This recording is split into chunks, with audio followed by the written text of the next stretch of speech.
Oh, come on in, guys. Come on in. Come on in. It's officially the finale for season 7 of the Real Housewives of Potomac reunion. Finally. Right? Yeah. So this is the final time that we'll be talking about the Real Housewives of Potomac besides the side stories and if things come out. And I know you're waiting to hear what exactly is happening for casting. There have been countless rumors about Robin Dixon not returning. You may have seen, we did a video over the weekend talking about the recent meetup of Robin Dixon, Ashley, Giselle, Mia, and Charisse. You may have seen all of that. So we're going to talk about this reunion, but as I said to you before, we never know what's going to happen between now and they start filming again. The last time that I heard, they had not received their contracts just yet. So I do believe that this whole meetup was intentional. I do believe that there was some plotting and planning, and I know what you're thinking. I am sick of these women plotting and planning these fake storylines. Yeah, me too. But we have a lot to unpack here, and I know you have a lot that you want to say. You know, once a month, we shout out to our members of the channel. We do our once a month members-only live chat. So shout out to the Team Kempire members, the Royal Court members, and our senior royals. We appreciate you guys. You keep the lights on here, although they are very hot right now here in the studio. So shout out to all of our members, and shout out to all of our subscribers. We appreciate you guys as well. We usually have subscriber-only live chats as well. Shout out to our King's Guards, aka our moderators, and welcome to our new moderators as well. So before we even get into any of that, like the video, share this video, and let me know where you're watching from. And don't forget to vote in our YouTube poll on how you'd rate this reunion, the final part of the reunion. We have a lot to unpack, so let's get into a countdown, guys. Bye. Baby, baby. Won't you listen to me? I got that flavor. I know you're dying to feed. I ain't no dancer, just got some hip in my feet. Now throw your hands up. Ooh, you bring the lighter. I got the fuse. You make a fire. I'll add the fuel. Follow my lead. Just watch your shoes. Gotta turn the heat up to get this cool.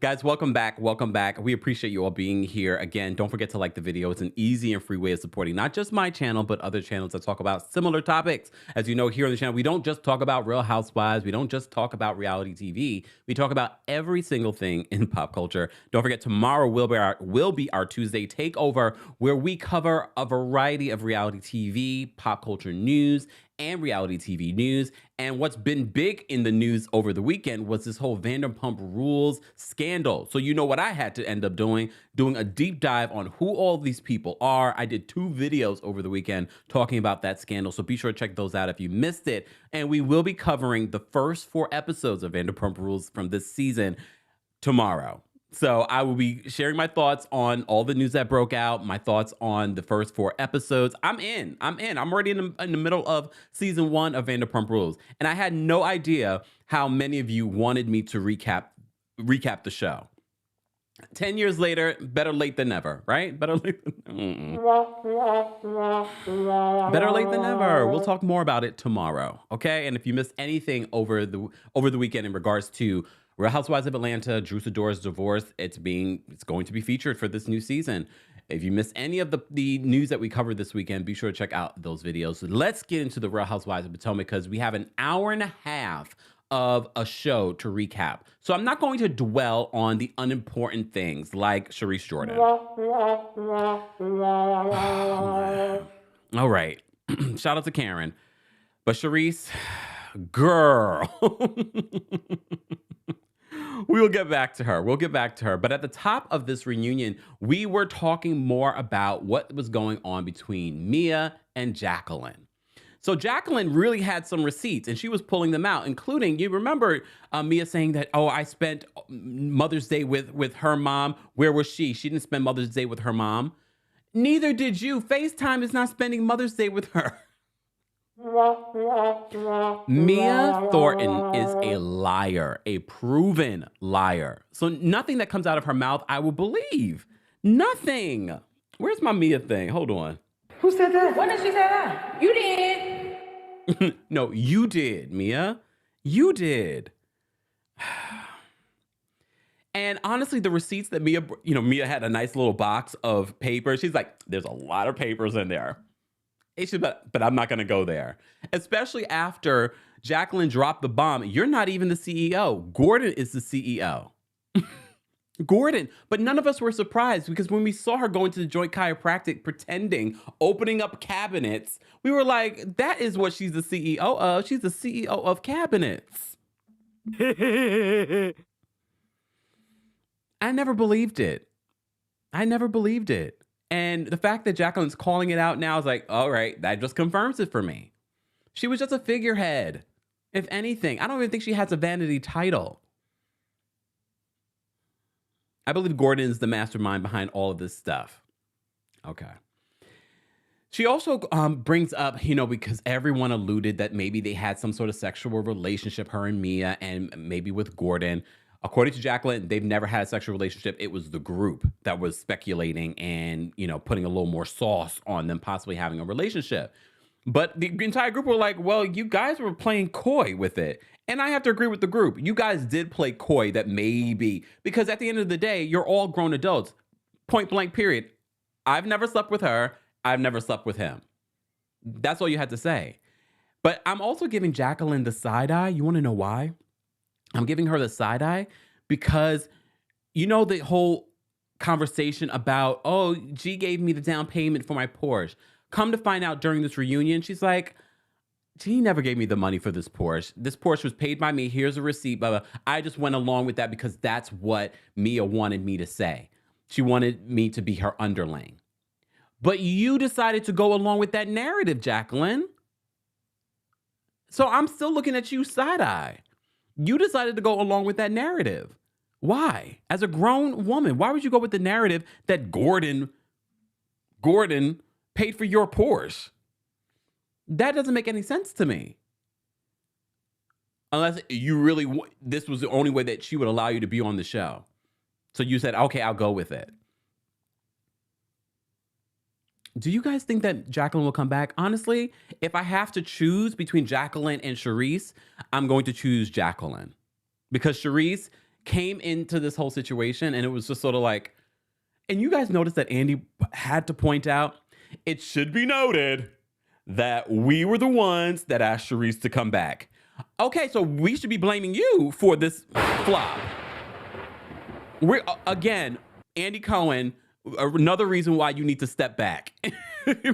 Because Charisse was a huge flop. We'll get to the flop in a second.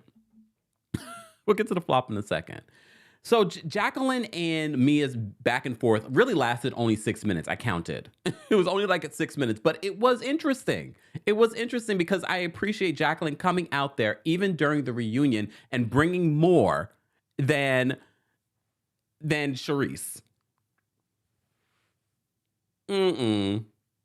But Jacqueline also dropped this tea, which I found to be interesting, and I'm not surprised. And Gordon, do I feel sorry for you? No. You get him? You lose him how you got him. Because you remember, Mia revealed this season that Gordon was happily married. Her words, happily married, she said. And he met her in Miami, and they were laying it low and spreading it wide on a beach. Look.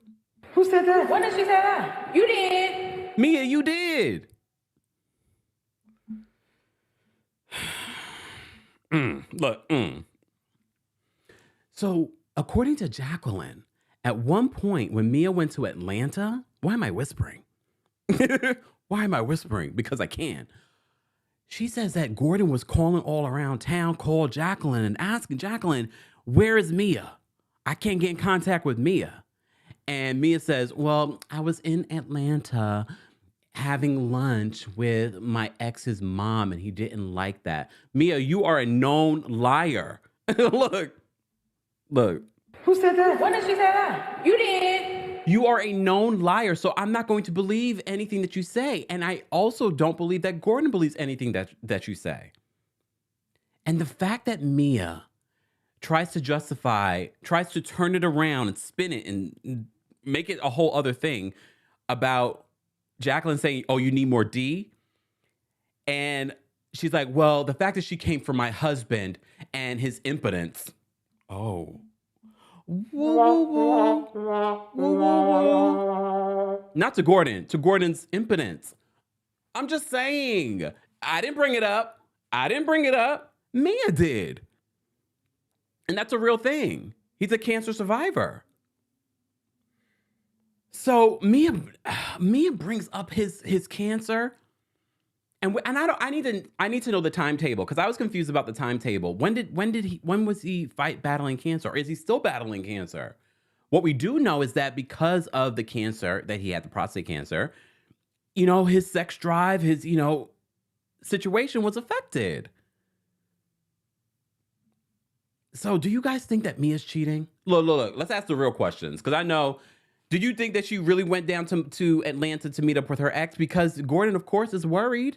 He's got this young thing who cheated with him, might be cheating on him. See, that's the problem. Look, I don't judge people that I don't judge people that cheat, okay? But what I try to understand is like, how do you ever trust the person that you're with if that's how you met him or her? Like, how do you kind of get past that? I mean, Eddie Cibrian and Leanne Rimes they're still together. But do you think in the back of Leanne Rimes' head, she's always thinking, maybe I couldn't do it. I want us to meet on a fresh playground because that would always be in the back of my mind.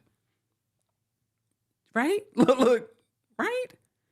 So that's always in the back of G's mind. I wonder how G feels about Mia bringing up his impotence on the show. And we know that they have I don't think they have an open marriage. Have they categorized their relationship as an open marriage? Because an open marriage is different, right? Because an opening marriage, look, I don't know anything about an open marriage. Opening. Look, did I say opening marriage?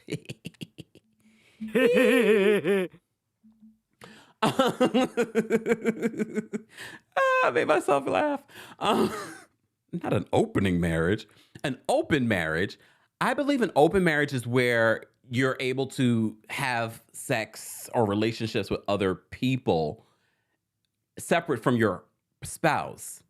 And then swingers, they have those relations with their spouse. Look, I told you I'm a Taurus through and through. I don't think that could work for me. I know my community. When I say my community, LGBTQIA plus community, is a lot of them do it, and I don't judge. However, I just don't know if I could do it. I don't know if I can do it. I'm a possessive Taurus. What's mine is mine. Just saying. I don't judge though. I respect it because at least in those situations, you are clearly stating these are what we allow in our relationship. Right? I don't know what the stipulations are. Apparently, I don't think G's okay with her going out there and doing things. Maybe not. Or maybe he has to approve it. I don't know. I don't know about their opening marriage, okay?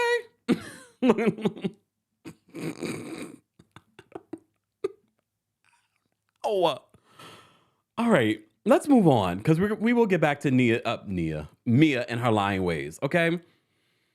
All right, Charisse versus Karen. All right, so Charisse, oh goodness. Charisse finally makes her appearance. And honestly, you know how Mia made fun of Ascala coming out there to say 2 sentences? Literally, Charisse comes out there, and at one point, Charisse says, the only reason why I came for you is because you were saying things about me. So I wonder if the things that Charisse was actually saying about Karen were even true. Or was she just saying that to get back at Karen? But this leads to, why exactly did Karen not see it for Charisse at all? Because according to Charisse, you invited me to your 55th birthday. You invited me to your La Dame event. So I don't understand when you say that we haven't hung out in 5 years, why you would say that, because that's not true.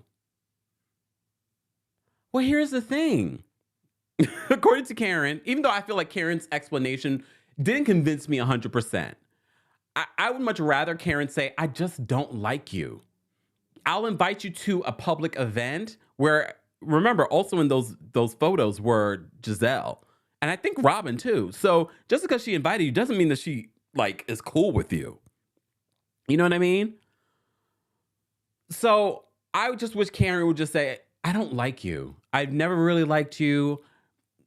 I knew why you were coming back on the show. I just don't like you. And it's okay with that. There's nothing wrong with that. Then the whole conversation about why exactly did Charisse go to Karen's mom's funeral? And at one point, Karen's like, I'm done talking about my mom's funeral. It's triggering for me. I do not want to talk about it anymore. Then Andy turns to Charisse. So why do you think, and bringing up the funeral. Here's the thing. I was always suspect of Charisse driving 4 hours to go to Karen's mom's funeral. And I know some people will be like, well, she had good intentions, blah, blah, blah, blah, blah. No, because we've heard for years, since Charisse was fired from the show, she's been trying to get back on the show. She's filmed, not officially, and has been edited out. Edited out. Did y'all realize that she was at Dr. Wendy Acefo's? Remember that party? I think it was the kids' party. And they were all, where Robin was wearing that pink outfit. Charisse was there. She was edited out. Woo, woo, woo, Charisse. Woo, woo, woo. Woo, woo, woo, girl.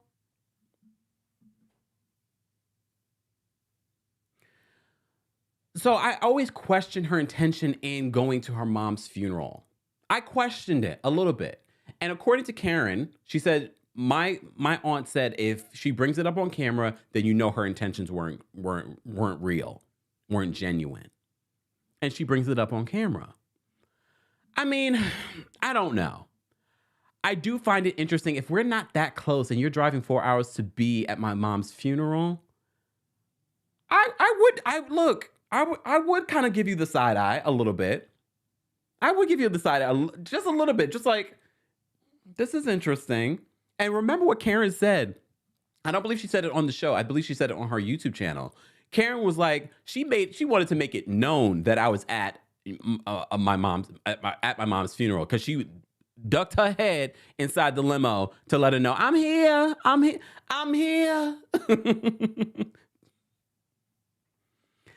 So I think intuitively she knows Charisse's intentions. And here's the thing, Charisse, I know you claim because of what Karen said, that's part of the reason why you decided to drop all this tea during the season. But it was very clear your true intentions, the level of disgust and disgusting allegations that you brought up this season. Rehab, shaming her for possibly going to rehab, alcoholism, cheating on her husband. Like, you went to the depths of hell. You went to hell, Charisse. Because you said that your friends didn't like you? So you go to hell?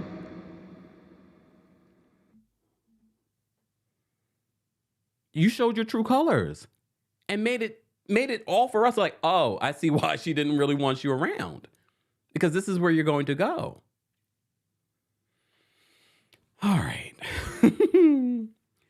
So Robin, of course, decides to chime in because, a lot of people were blaming Robin for bringing Charisse back this season. And, that's your friend. And she's like, no, Charisse is friends with everyone here on the cast except Karen and Wendy.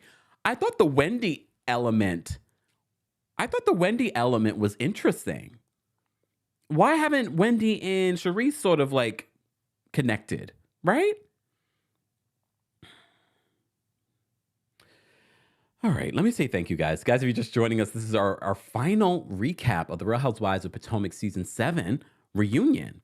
Julie, thank you so much for the super chat. She says, don't watch it. Just want to say happy Monday. Happy Monday, Julie. Thank you so much for the super chat.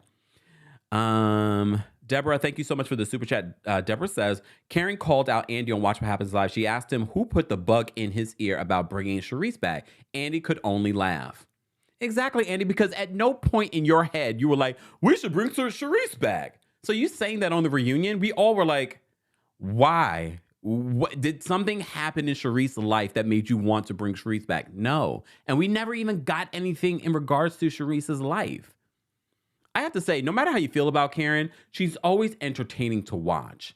On Watch What Happens Live, she was like, even moments where she could really take a dig at Robin, she does, but she's still gracious. She's still gracious. Even with the whole, remember we were talking about Juan Dixon being photographed in the laundromat? She gave Robin grace in that opportunity and then connected it to the photo of her, the back of her, allegedly, in Las Vegas. She's like, well, that instance too, just because you see me next to someone doesn't mean anything.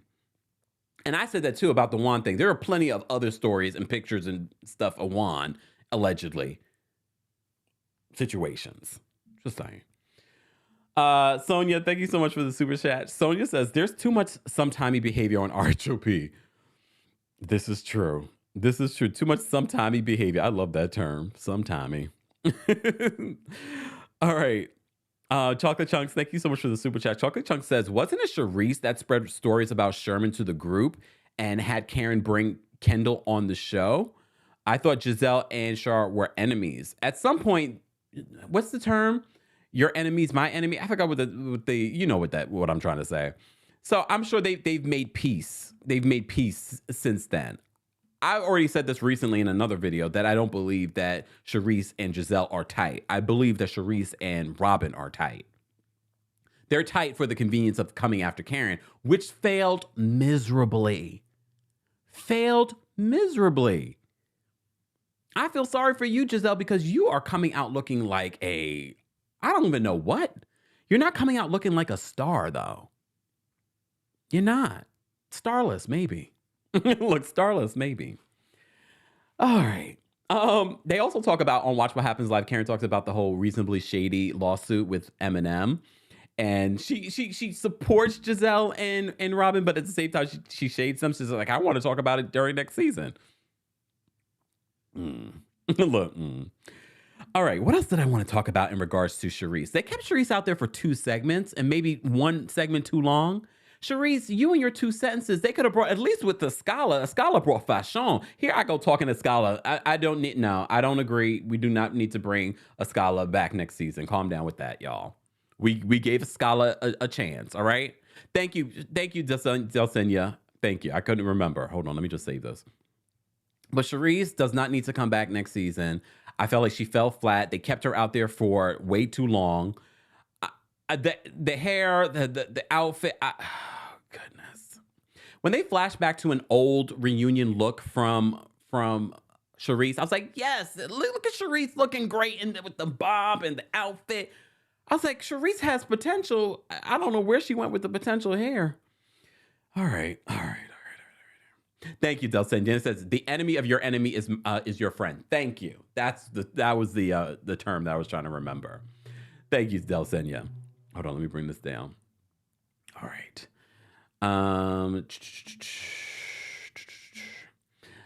Kara, thank you so much for the super chat. Kara says, I buried both of my parents a year apart, so I know how people want to come around to be nosy just to say that they were there for you. Nasty work. Wow.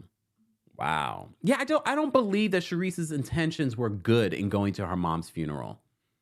And I also understand why Karen was like, I'm not explaining this anymore because it's stirring up everything that I was feeling during my mom's funeral. So I'm not explaining anymore. I told you, Andy Cohen, that I don't believe that she had good intentions coming to the funeral. What else can I say? All right. Bianca, thank you so much for the super chat. Bianca says, some people will do things just to say, I did that for you. That's the vibe I got from Charisse. Agreed, Bianca. I agree with that. And I just don't believe that Karen trusts Charisse. I don't. Especially, we also forget the element where, according to the spaces that Chris held and Candace chimed in, there was a meeting before the season where allegedly Giselle says that, oh, it's her takedown season. Some to that effect. I can't remember the exact words. It's her turn this year. And Candace ends up telling this person, which she didn't say the person's name. If you put two and two together, we believe that it was Karen. So, and the fact that Andy Cohen is laughing, like, who put the bug in your ear? Toya, thank you so much for the super chat. Oh, yeah, I keep forgetting to press my buttons. Toya says, next season, they need to bring some substance. Robin needs the business next season. So you're okay with Toya? You're okay with her coming back next season? I see mixed things about that. Guys, don't forget in the live chat to vote how you'd rate this episode of the Real Housewives of Potomac Reunion Part 3.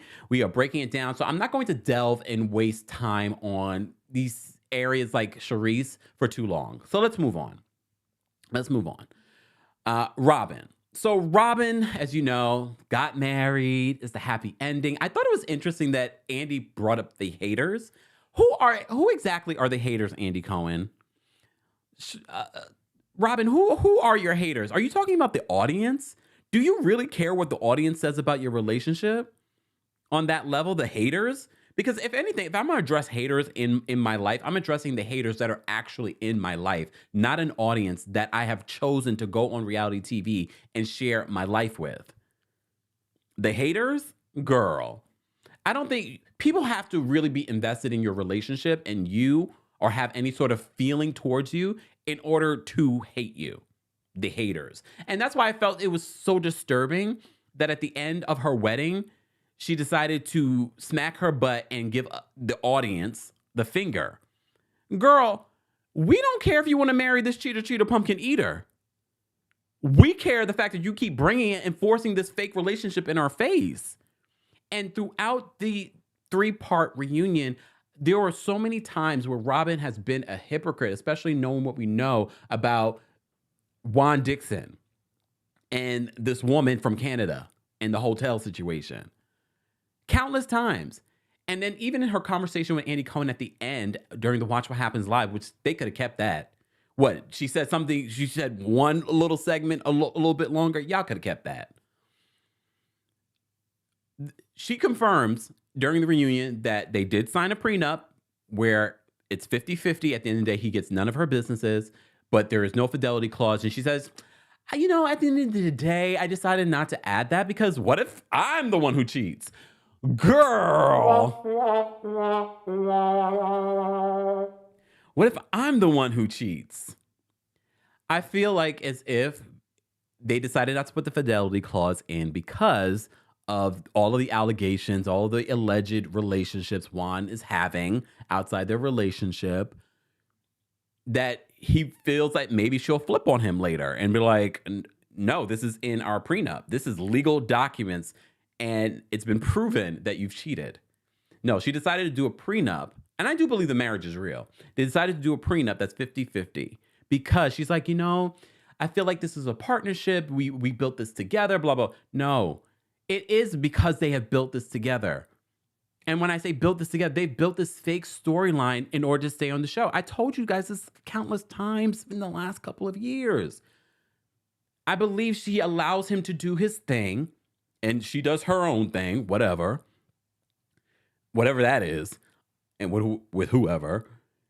They allow each other to do their thing and play this story out so she can stay on the show. That's what I believe, in my personal opinion. I don't know if that's true. I don't know if it's fact or fiction. But based off everything that we've seen on the show and all her interviews, it's clear to me that this is not a real relationship. But girl, if you like it, we love it. Keep it to yourself. We don't need it on our show.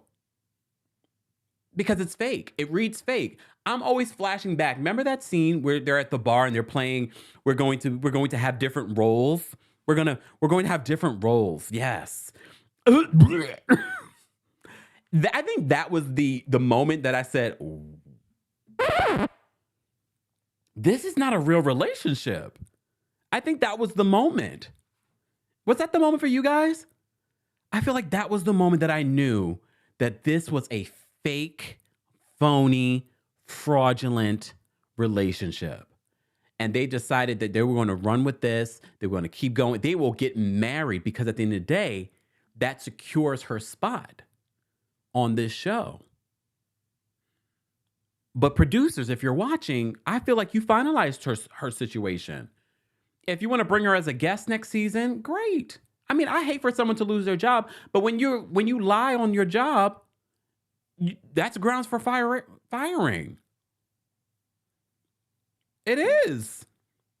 Just saying. I could do without Robin next season, to be honest with you. I could. And based off her conversation with Andy Cohen, it made me seem as if Andy was just like, so you believe if something doesn't happen during the season, you don't have to share it? In my head, I'm thinking Andy's saying in his head, that's not what is in your contract, homegirl. You can't play us for a fool. So I wouldn't be surprised. I wouldn't be surprised if Robin doesn't return. I wouldn't be. What else happened during this? Oh, they also talk about the Coppin State lawsuit. So here's the thing with the Coppin State lawsuit. From what I've heard, they're still investigating this whole situation. As you know, from the Coppin State lawsuit, they're accusing Juan Dixon of not doing his job, not reporting allegations that were brought to him. So Robin's like, I really can't get into it, but what I can say is that what they're saying in this lawsuit about Juan not reporting is not true. And here's the thing. This is a lawsuit. There are allegations against Juan. That doesn't mean that they're necessarily true. And the best way that Juan can prove his side of things is that he has a record that this was reported to me and I brought it to the higher ups. Okay? We don't know what the outcome of the situation is. We know that this is a civil lawsuit. We shall see. It's not dropped yet, and I'm sure the school is investigating it. And I really didn't expect Robin to say much of anything in this particular moment. And also, at the end of the day, where was Juan Dixon? You have Karen accusing you of hugging her way too tight. You have cheating allegations, even though that didn't play out during the scene. But you just got married. Oh, he's working. Okay, girl. And we get it. But the DMV is a hop, skip, and a jump from New York. He could have figured something out for the day. He could have been there. It's another significant moment where we're like, this is not a real relationship.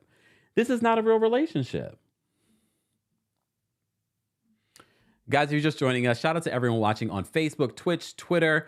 Shout out to everyone watching on TikTok. We appreciate you guys taking time out of your day for our recap. This is my second live of the day. We will be live again at 5:30 p.m. Eastern to recap the SWV and Escape reality show, the Queens of R&B. I'm actually excited to talk about that show and to cover that show. So that will be at 5:30. But starting next week, that recap will be at 12:30 p.m. Eastern, so stay tuned for that. Kia says he's working every reunion. Oh, why is this thing coming up so big? All right. Let me say thank you. We had quite a few super chats. Asha, thank you for the super chat. She says, the Mixed Chicks Coalition can go. All three. Oh, Lord. C. McDonald, thank you for the super chat. C. McDonald says, Giselle low-key wants other people's men, in my opinion. Tanisha, thank you so much for the super chat. Tanisha says, 3 evergreen trees. Oh, super sticker. Thank you so much for the super chat. We appreciate you, Tanisha. Thank you. Okay. Mr. Melon Magic, that picture. Oh my goodness. Shasha only came back to attack Karen. She just lies and can go. I get winded just seeing her. I will never believe someone greasier than chicken. Oh my God. Thank you for the super chat. And Squirtile, thank you so much for the super chat. Robin is Pennywise pound foolish. Oh, damn. All right. Thank you guys so much for the super chat. We're almost at 500 likes, guys. We have over 2,000 people watching us on multiple platforms. So thank you guys. Don't forget to like whatever platform that you're watching from. If you're part of the replay crew, as always, let us know where you're watching from. Let us know how you'd rate this reunion. What you thought of the season? What changes you want to see come to season 8 of the Real Housewives of Potomac. And shout out to everyone that's becoming a member. This is a members only live chat. There are all kinds of really great perks for becoming a member. Head on over to teamkempire.com/join for more details on how you can become a member. Thank you, Tessa, for the super chat. We appreciate you. There we go. Hold on. Let me bring that down. There we go. Okay. All right. All right. What else did they talk about during Robin's section? So Robin got married, blah, blah, blah, blah. We talked about Fidelity Club. I'm going to move on, because we're going to get back to Robin at the end. All right. The husbands come out.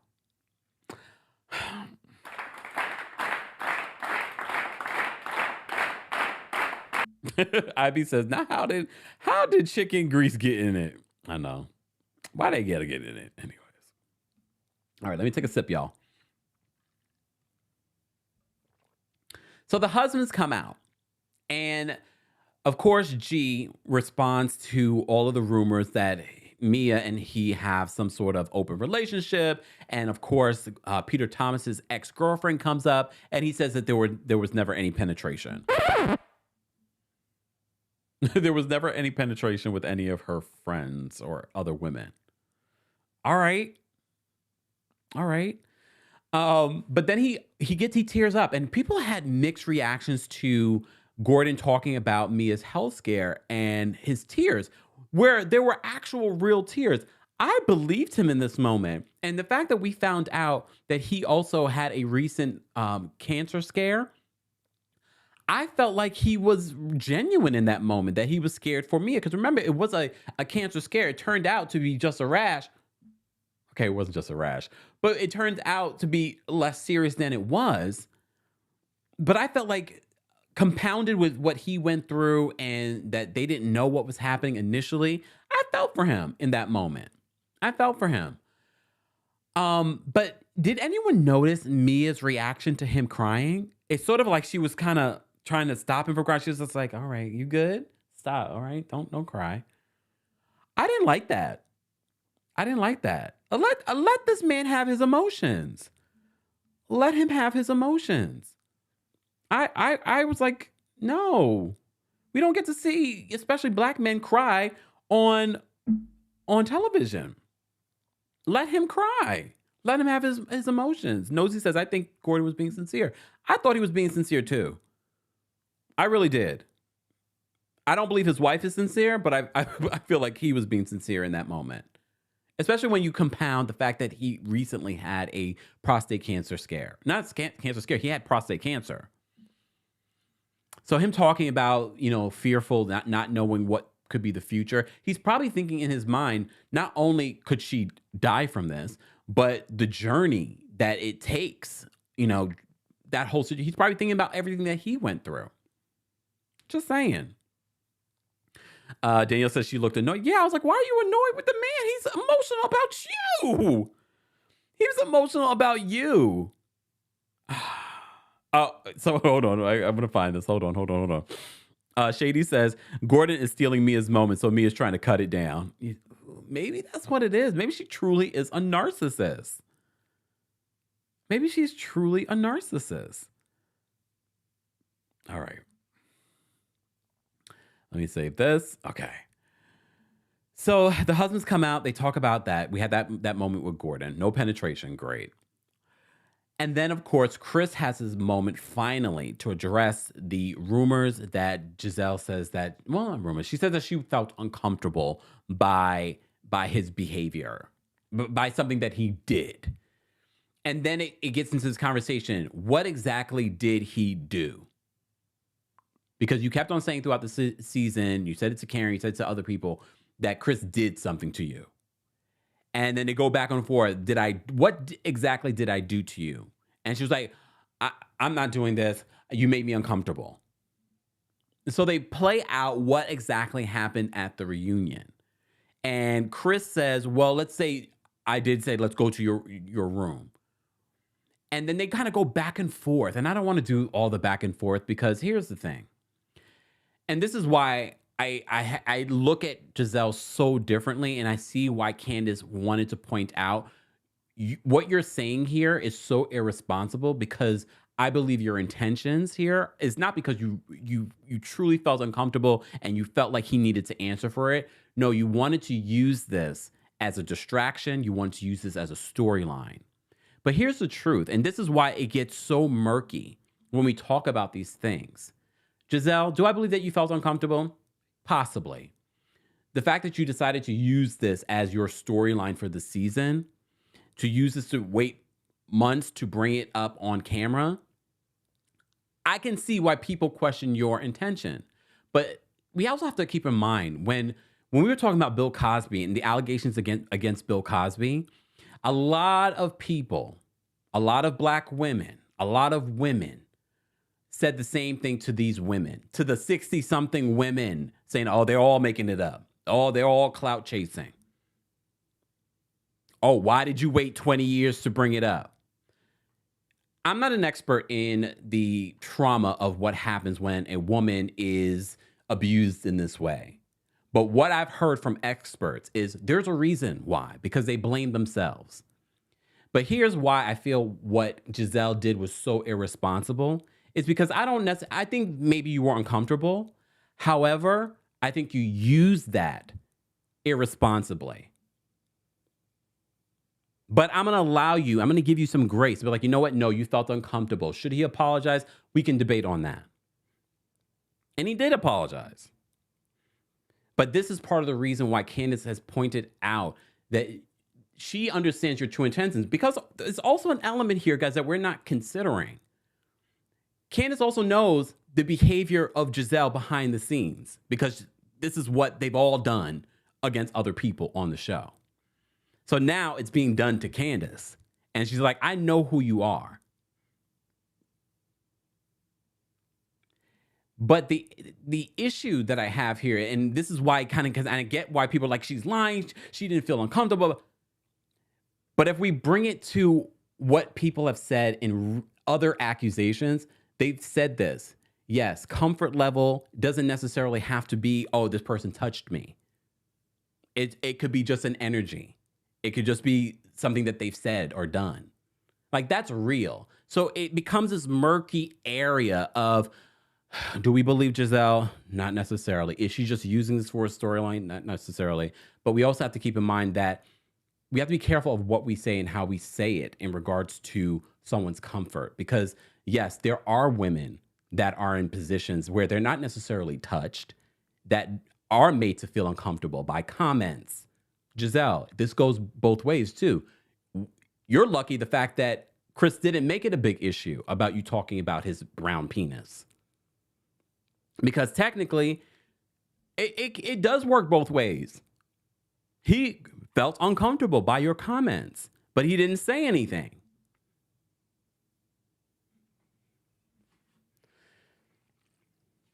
So Chris finally tries to get out everything that he felt. And then, of course, Chris gets very upset. And I don't blame Chris. Here's the thing. I kind of wish Chris had kept his cool, just because I didn't want people to use him yelling at her as a reason to be like, oh, but he shouldn't have yelled at Giselle. Even if he came at Giselle calmly with the facts, Giselle's just going to sit there like this.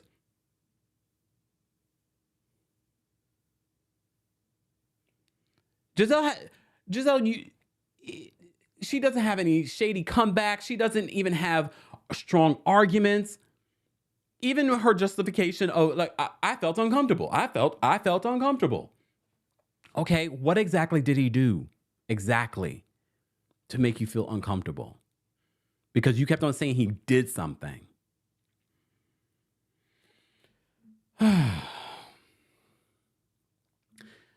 Let me say thank you. Sean, thank you so much for the super chat. Sean says, if Juan is not going to participate, then it's time to end Robin's story, or Rob's story.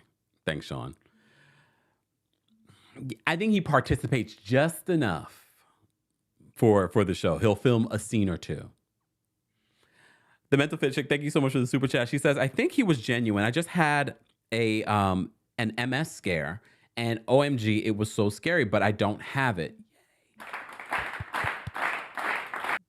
Mia wants to be the moment, and I think she isn't used to that.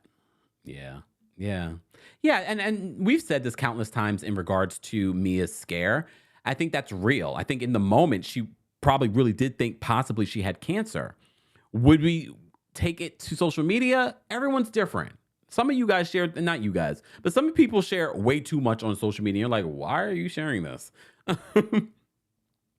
Sean says, thank you so much for the super chat, Sean. Sean says, I think Mia's not comfortable with real emotion. That's what I got from that moment. And that could be from her upbringing. You remember, her parents' situation and foster care and things like that. Kia, thank you so much for the super chat. Kia says, when I saw the 4 Ratcheteers together in that picture, all I was wondering is who is the next husband they're going to try to take down next season. They better steer clear of that, because I think if that becomes where they aim again this season, they really are going to get backlash. And when I say backlash, I mean ratings backlash.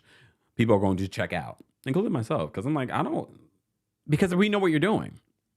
Felicia, thank you so much for the super chat. Felicia says, I wish he would have kept his cool too, because then she would have nothing to deflect to and have to answer the question. Exactly, Felicia. Exactly. But I got his frustration. I understood Candace's frustration, because who are you dealing with that you would use this as a way to have a storyline? And I've said this countless times about this situation. I feel as if Giselle thought, well, we can play with this idea. Chris will forgive me and we'll move on from this. But again, you can't control how someone's going to react to the games that you're trying to play, especially if you haven't given them a heads up on the game that you're trying to play.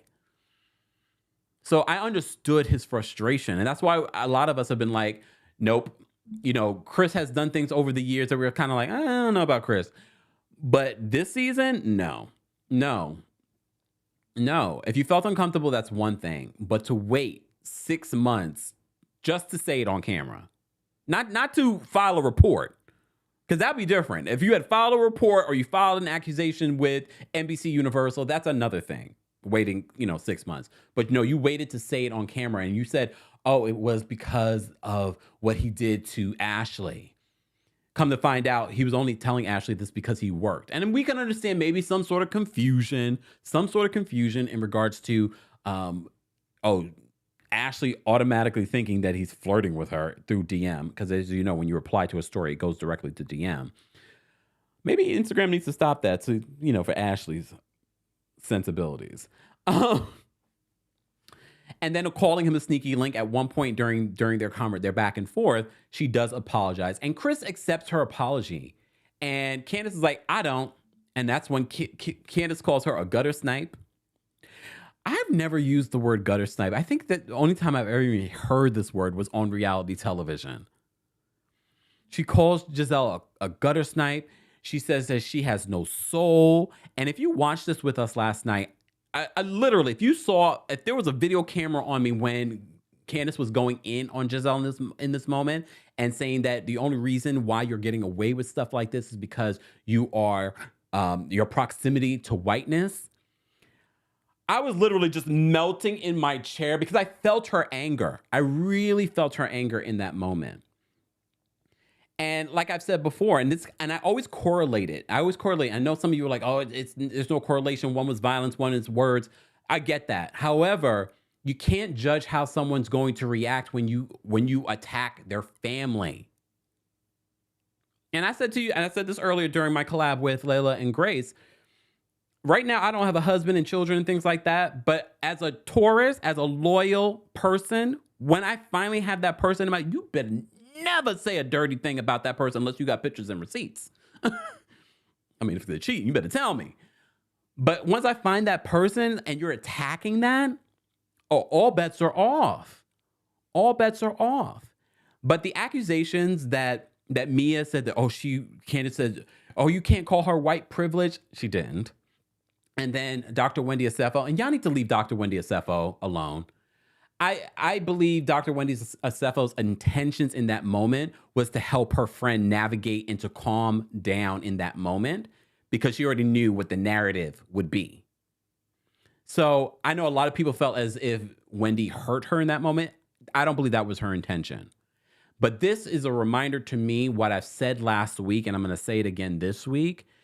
NBC Universal, bravo, truly original. You dropped the ball when you put it in their hands to decide whether or not to have a moderator talk about race and colorism, because it's such a complex conversation. You can't just leave it to them to have the conversation. So much so, we have Ashley chiming in. We have Giselle just like this, looking like, oh, I'm being attacked. No. Because we needed someone that is well-versed on this topic to give examples of what we see on the show as to why Candiace might feel the way that she's feeling, or why Wendy's feeling the way that she's feeling.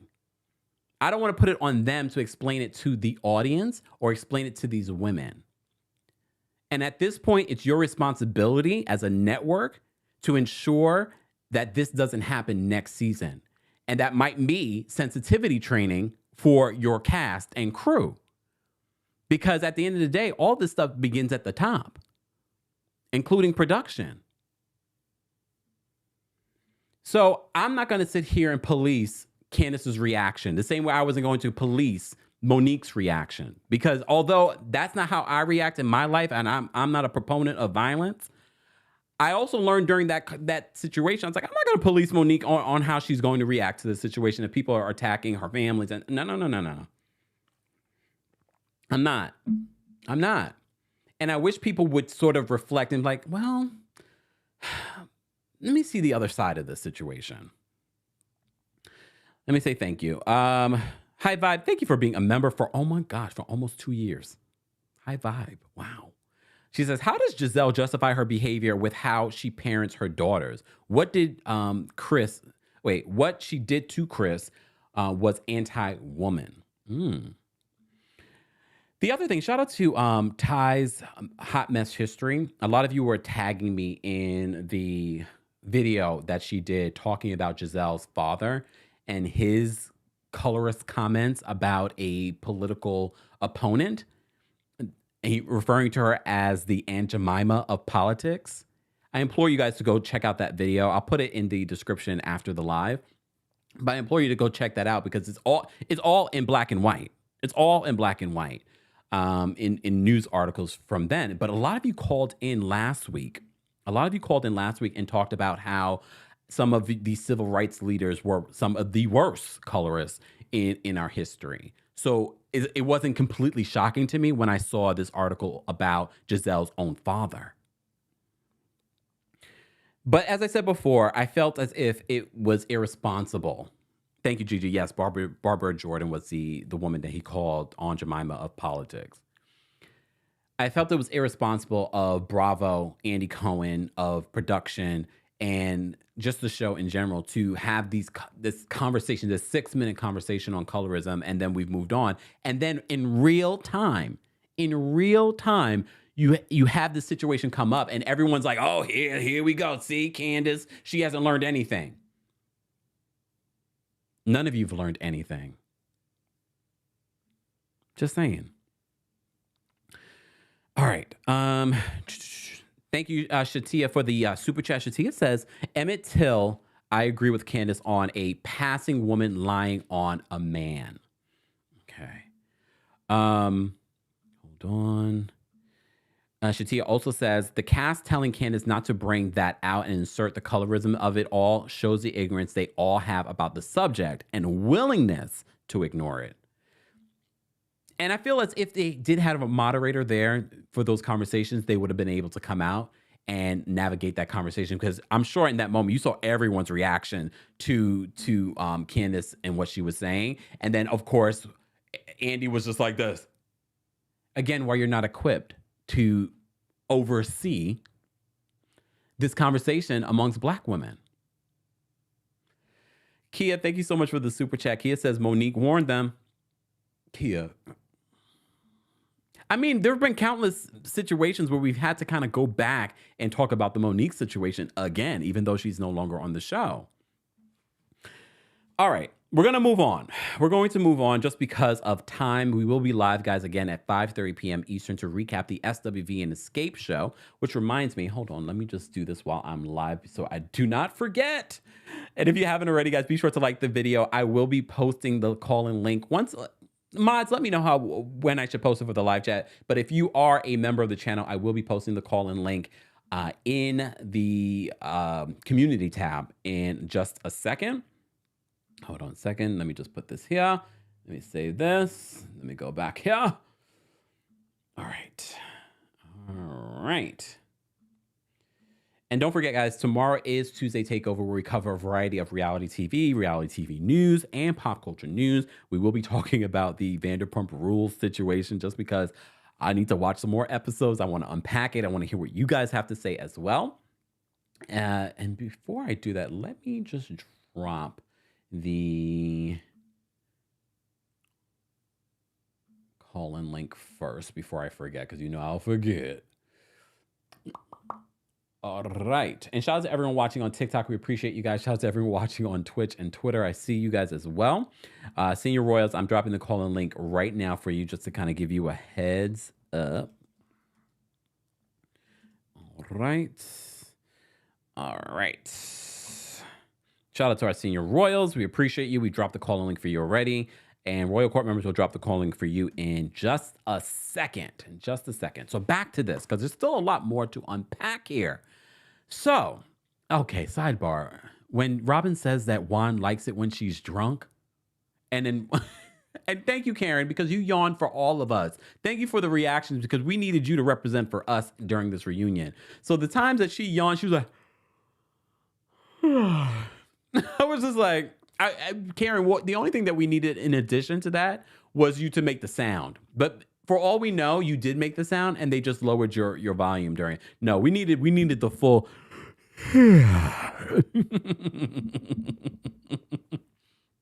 Just saying. Lisa, thank you for being a member for 7 months. Wow. It's just not fun watching the show anymore. And I've seen this comment so many times. Oh, okay. All right, Mama Ali says we got to get to 1,000 likes, guys, in order for me to drop the call link for the general audience. But if you are a member of the channel, I've dropped the call link already for you on the community tab for our Senior Royals. If you're a Royal Court member, I'll be dropping the call link for you next. And I just did. Team Kempire members, I'll drop it to you and drop it for you in not drop it for you. Drop it like it's sorry. in just a second. All right. Nosy, thank you so much for the super chat. Nosy says, I need the ladies to switch it up next season. I want to see actual friendship, laughs, looks. Okay, well, looks, I don't know. You're asking for a lot from this crew. Reads and more of their real lives. The toxicity and nastiness is old and tired, like Giselle's sense of fashion. Nosy. I agree. I think it's not becoming fun anymore. And they've got to switch it up for next season. But can they switch it up with the same exact cast? I don't know. I mean, we were saying, I literally did a separate video right after the season ended for the Real Housewives of Dubai, and I said they've got to figure it out. And I don't want to force friendships because we're going to read right through that for their season. So at least try to navigate and hang out with each other to see if you can find stuff about these individuals that you like and enjoy and can have a good time with. We'll see if they're going to take my advice. All right. So before we move on from the husbands, I do want to mention this. So we had Gordon speak up. We had Happy Eddie speak up. And we also had Ray. So before Ray leaves the stage, he says very much what you guys are saying. He said he has not liked the nastiness that has been playing out this season on the show. He doesn't like it at all. And I think a lot of people agree with him. And I felt for Ray, but I appreciate Karen in that moment. She was like, well, Ray, you didn't answer what he exactly said. What is your reaction to the rumors about, Mr. Blue Eyes and all that other stuff? And he's like, yeah, that's BS. Look, we can go back and forth and debate on whether or not Karen Huger and Ray have an open relationship or whatever it is. But y'all better leave Ray alone. He is the Black Bill Gates. Can we celebrate this man who probably is one of the rare people during his time in Black people during his time in tech? Come on, Ray Ray.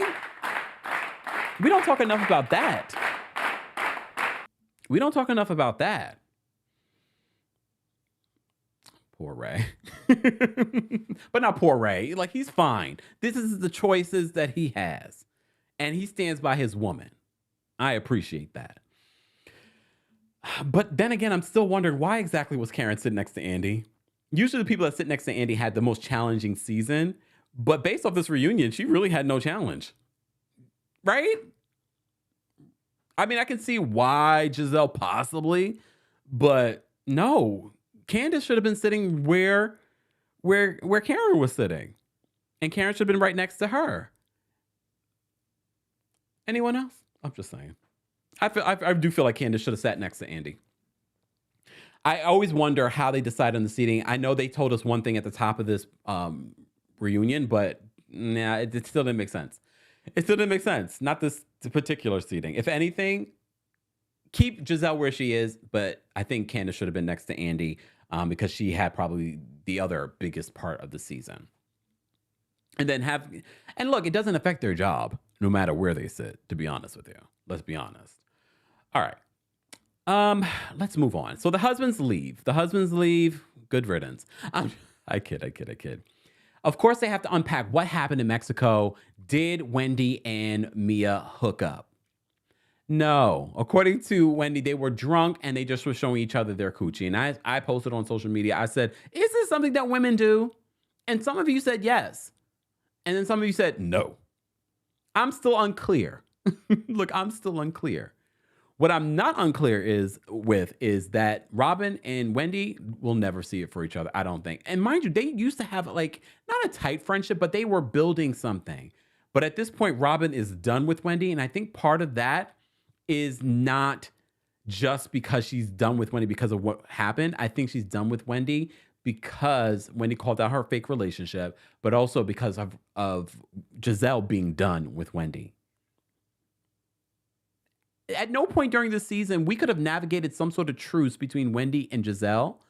And although I felt Wendy trying to hug Giselle at the top of the season was a little too much, but we never went back to see if Wendy and Giselle could at least be amicable or cordial.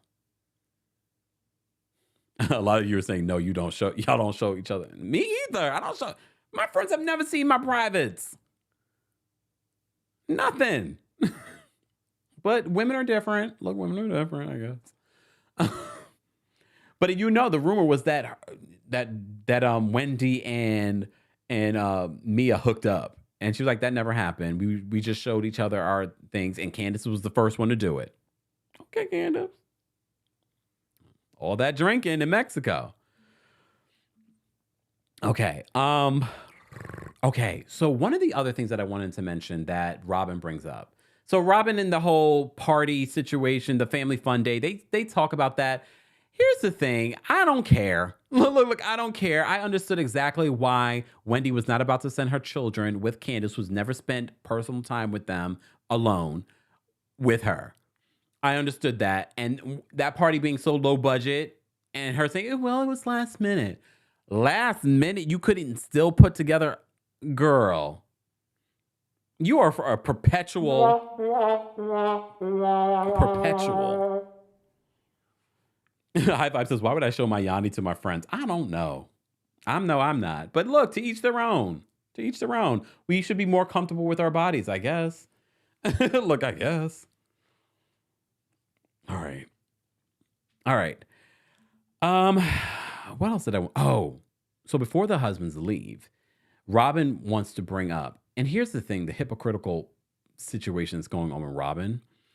She wants to bring up, I don't like the fact that Karen sort of insinuated that Juan may have SA'd her with the hug that he gave her.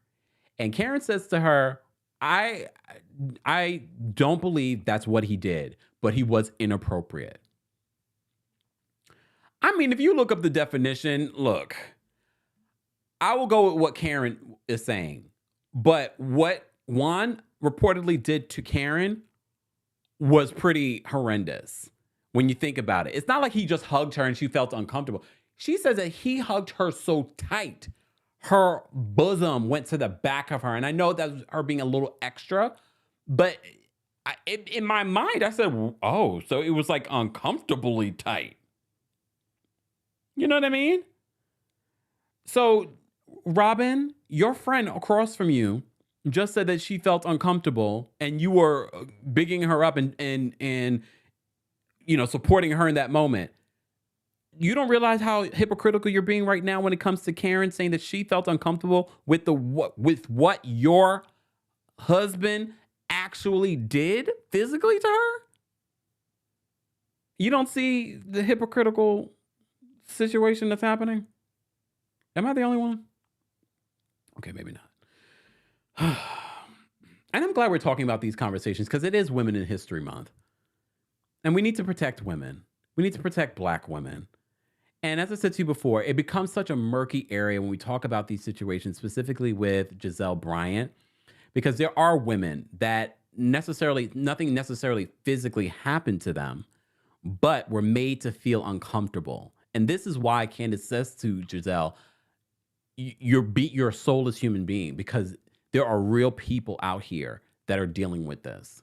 And look, I don't know, but it gives me that aura, Giselle. But I'm going to let you live. You felt uncomfortable. All right. Kia says it's the hypocrisy for me. Same. Why are these things coming up so big? Oh, y'all. All right. Michelle, thank you so much for the super chat. Michelle says, fire the whole cast. That's not going to happen, Michelle, but okay, I'll keep reading. I'm so tired of cast members making such damaging accusations about each other and their loved ones. Let's get a reset. I don't see them doing that. I really don't. And I'm being real with you guys. I don't see them doing it. Scortile, thank you so much for the super chat. These women aren't credible storytellers of their own narrative, which makes the idea of reality gone. This is why Bravo's struggling across the board with their shows. They embellish, lie, and hide. Nick, thank you so much for the super chat. Nick says, all the feuds are going to be hard to resolve season 8. Yeah. They probably all need counseling. Nails World, thank you so much for the super chat. Nell says, hold on, there we go. Nell says, what was the purpose of Robin's interview? Boring. Honestly, we can give that a hot sentence during this recap, because I've already been talking for well over an hour about the Real Housewives of Potomac Reunion Part 3. And I'm sure I'm missing something, but at this point, this is my second conversation. Well, technically third, because we talked about it last night on TikTok. But this is like my third conversation talking about this reunion and all these issues, and I'm tired. I'm tired. All right. So Robin brings that up to Karen. Karen says that, okay, he didn't essay me. However, what he did was inappropriate. Oh, sidebar. Then they talk about, they call Karen out because at one point during the season, Karen says, if you don't have a photo, if you don't have audio, then don't bring it up. And then, of course, she brings up the accusations about Juan. And she alludes that she does have a photo. But Ray's like, no, don't bring it out. Don't bring it out. Do you believe she had a photo? And do you think it was a photo of the woman from Canada? I know everyone keeps going back to the lady in Canada. Y'all do realize that there are allegedly other women. And not the lady at the laundromat. Allegedly. Look, allegedly. All right. Shout out to all of you that are becoming members. We appreciate you guys. Our membership here on the channel helps support creators like myself to continue to create content that you enjoy without relying on ads and things like that. So shout out to our members. We appreciate you guys. If you would like to become a member of the channel, head on over to teamkempire.com/join. For everything Kempire, though, don't forget to head on over to TheKempire.com. It has the links to our social media, links to our podcast. A new episode came out last week, so be sure to check that out. I might do a special episode this week just talking about the Vanderpump Rules whole situation. I feel like I'm fully caught up, but I am watching the older seasons, so we can talk more about it. All right? Thank you so much. I always mess this up. Chocolate Soul says, Kempire, you are not alone on the Green Eye Bandits hypocrisy. Thank you. Look, thank you. And thank you for becoming a member. Welcome to the membership. All right. Let me see. All right, guys, we have over 2,500 people here, and yet we only have 800 likes. We got to get up to 1,000 for me to drop the call-in link. But our members are waiting patiently behind the scenes. I just want to cover the last part of this reunion. At the end of this reunion, they play Insecure. Of course, they bring out the Bluetooth speaker and they rock out to Insecure, and we get the awkward dancing from this entire cast. They cannot dance. What is happening here? The only ones that can dance are probably like Candace and Dr. Wendy Estefo. I said, these two left feet. What is your endearing quality? Like what exactly is it? Because you think you're pretty? You notice how every time someone brings up Giselle, it's like, Giselle, you're a beautiful woman, but y'all need to stop with that. She's a good-looking woman, but she's not good-looking to everybody. Look, I mean, she's a good-looking woman. Come on now, like, that always is like the preface before they say something else, and I'm like, she aight. Look, she aight. Look, all right.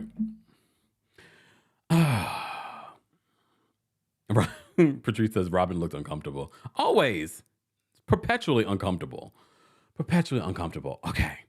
So, of course, they end this reunion off with like the last 10 minutes to be about Robin and her holding back the allegations. Well, not the allegations, the cheating situation with Juan. And look, we can go over some of the stuff that was not mentioned in the original edit of this reunion, but I'm not going to. Oh, wait, sidebar. And someone said, play the video of them dancing. Nope, because I need to unsee it.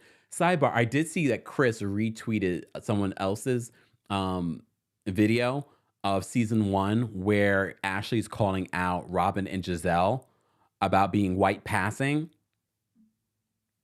I was like, not the receipts receipting. So Chris is like, it's the hypocrisy of it all. Because, you know, a lot of people have been coming at Candace for the things that she said during the reunion yesterday. But they go all the way back to season 1 when Katie was still there. And Katie, get off of social media. I told you guys, over the weekend, she alleged that she slept with Charrisse.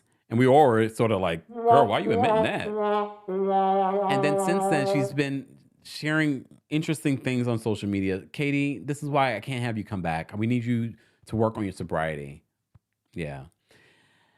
So Chris retweeted that clip from the season 1 reunion where Ashley's calling them out. This is before Ashley was cool with the Green Eye Bandits. How convenient. How convenient. So I implore you guys, if you missed that receipt, head on over to Chris Bassett's Twitter. I like when the receipts are receding. All right, we have quite a few people backstage that have things that they want to share. I just want to say this about the Robin Watch What Happens Live interview. You could have kept that. Bravo. Nothing new was learned. And again, she says something during this reunion that confirms to me that they've decided the reason why she's always protecting Juan and their relationship is because it's convenient for her and the deal that they have to stay on this show. And she did not ask him to see the receipts. As a woman that has dealt with cheating before, wouldn't you want to see the actual DMs between your partner and this woman? She says she never asked him to see it. She believed him. And I know some of you are thinking, she's just so dumb. She doesn't want to see the receipts. She doesn't want to see the DMs because, you know, she loves him. No, she knows what it is. She knows what it is. So she doesn't want to see the DMs. She's approved this relationship. Girl. All right.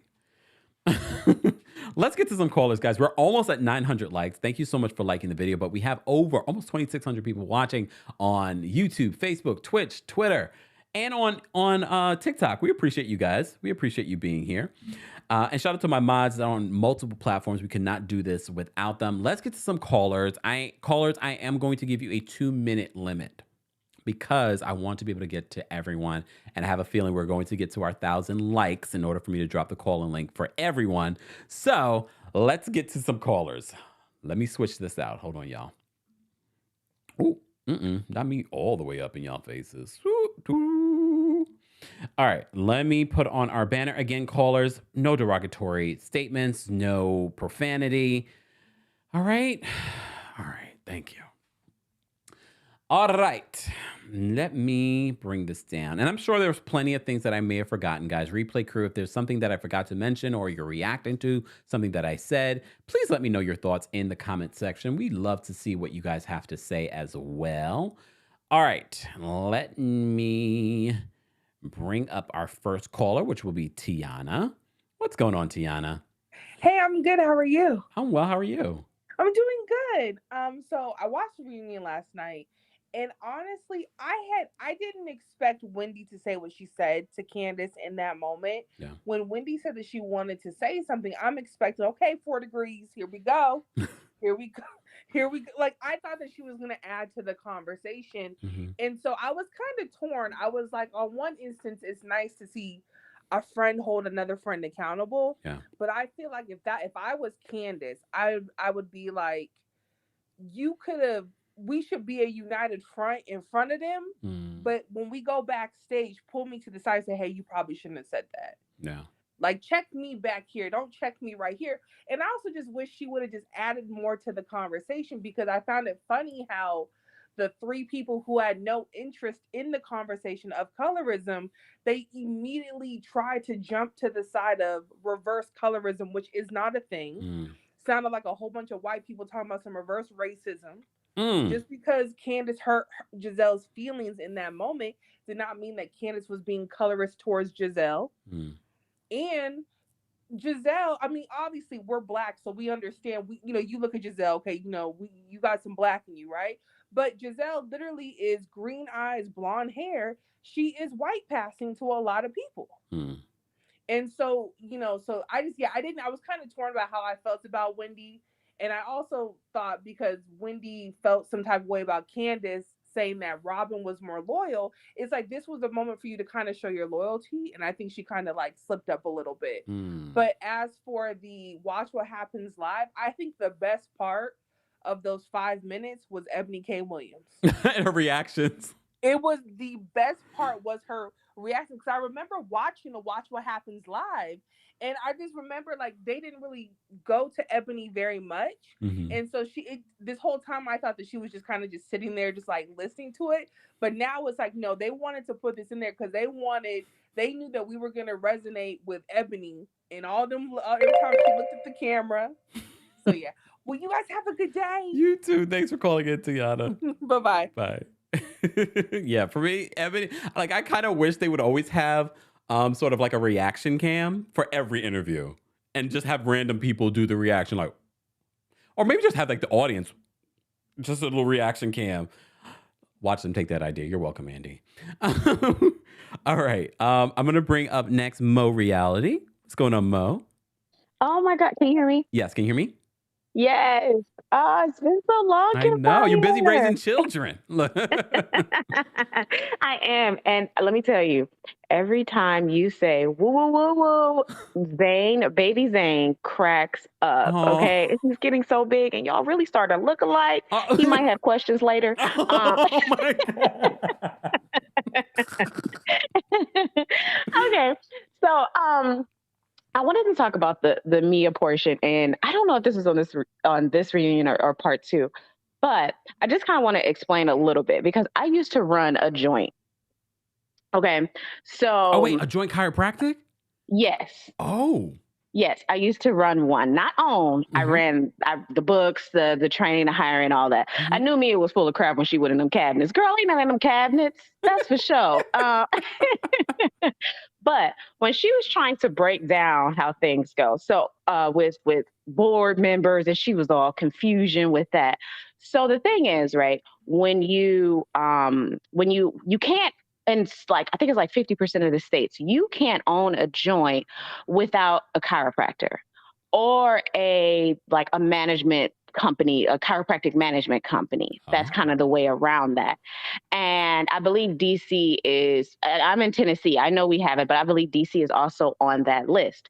So when she talked about her board, I believe she probably was referring to, you know, the people on their side individually who maybe have some type of investment in the joint themselves.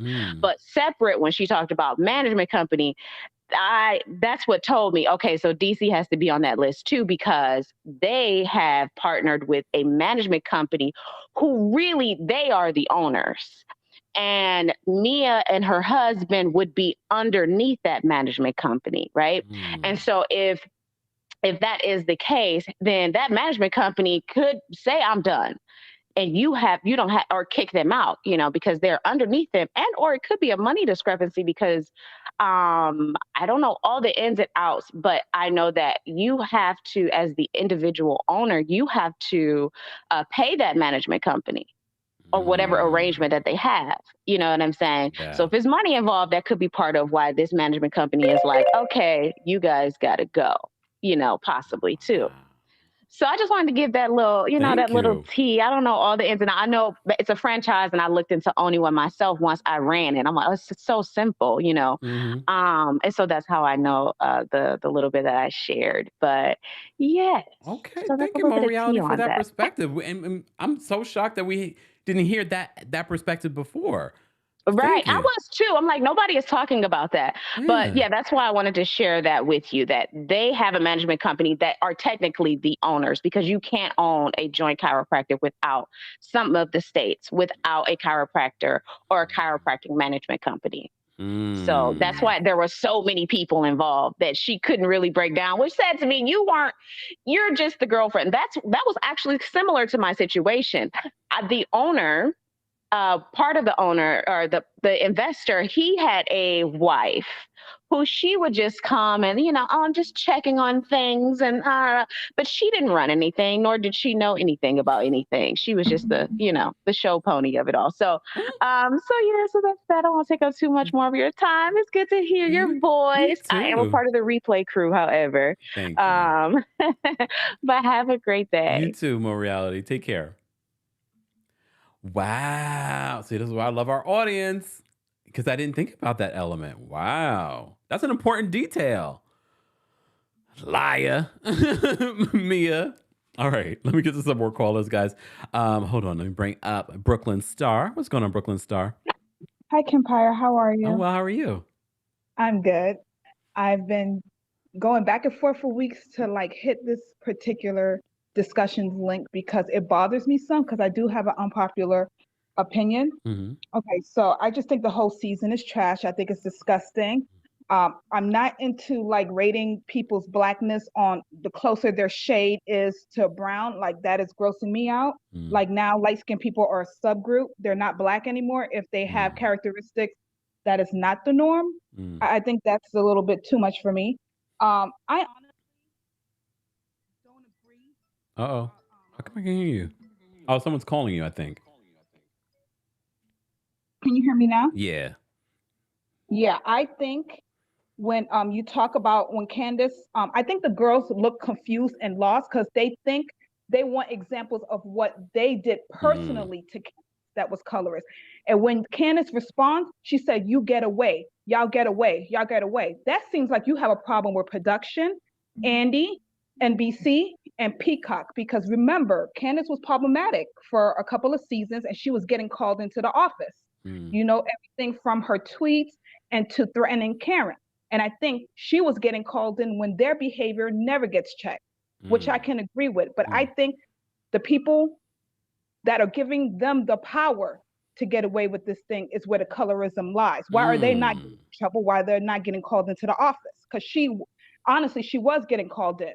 Even if her behavior is problematic, she's getting checked and they are not. I can agree with that. I just think that, let's just be honest here. The people who have the most privilege, that comfort privilege, is Candace and honestly, all the brown girls.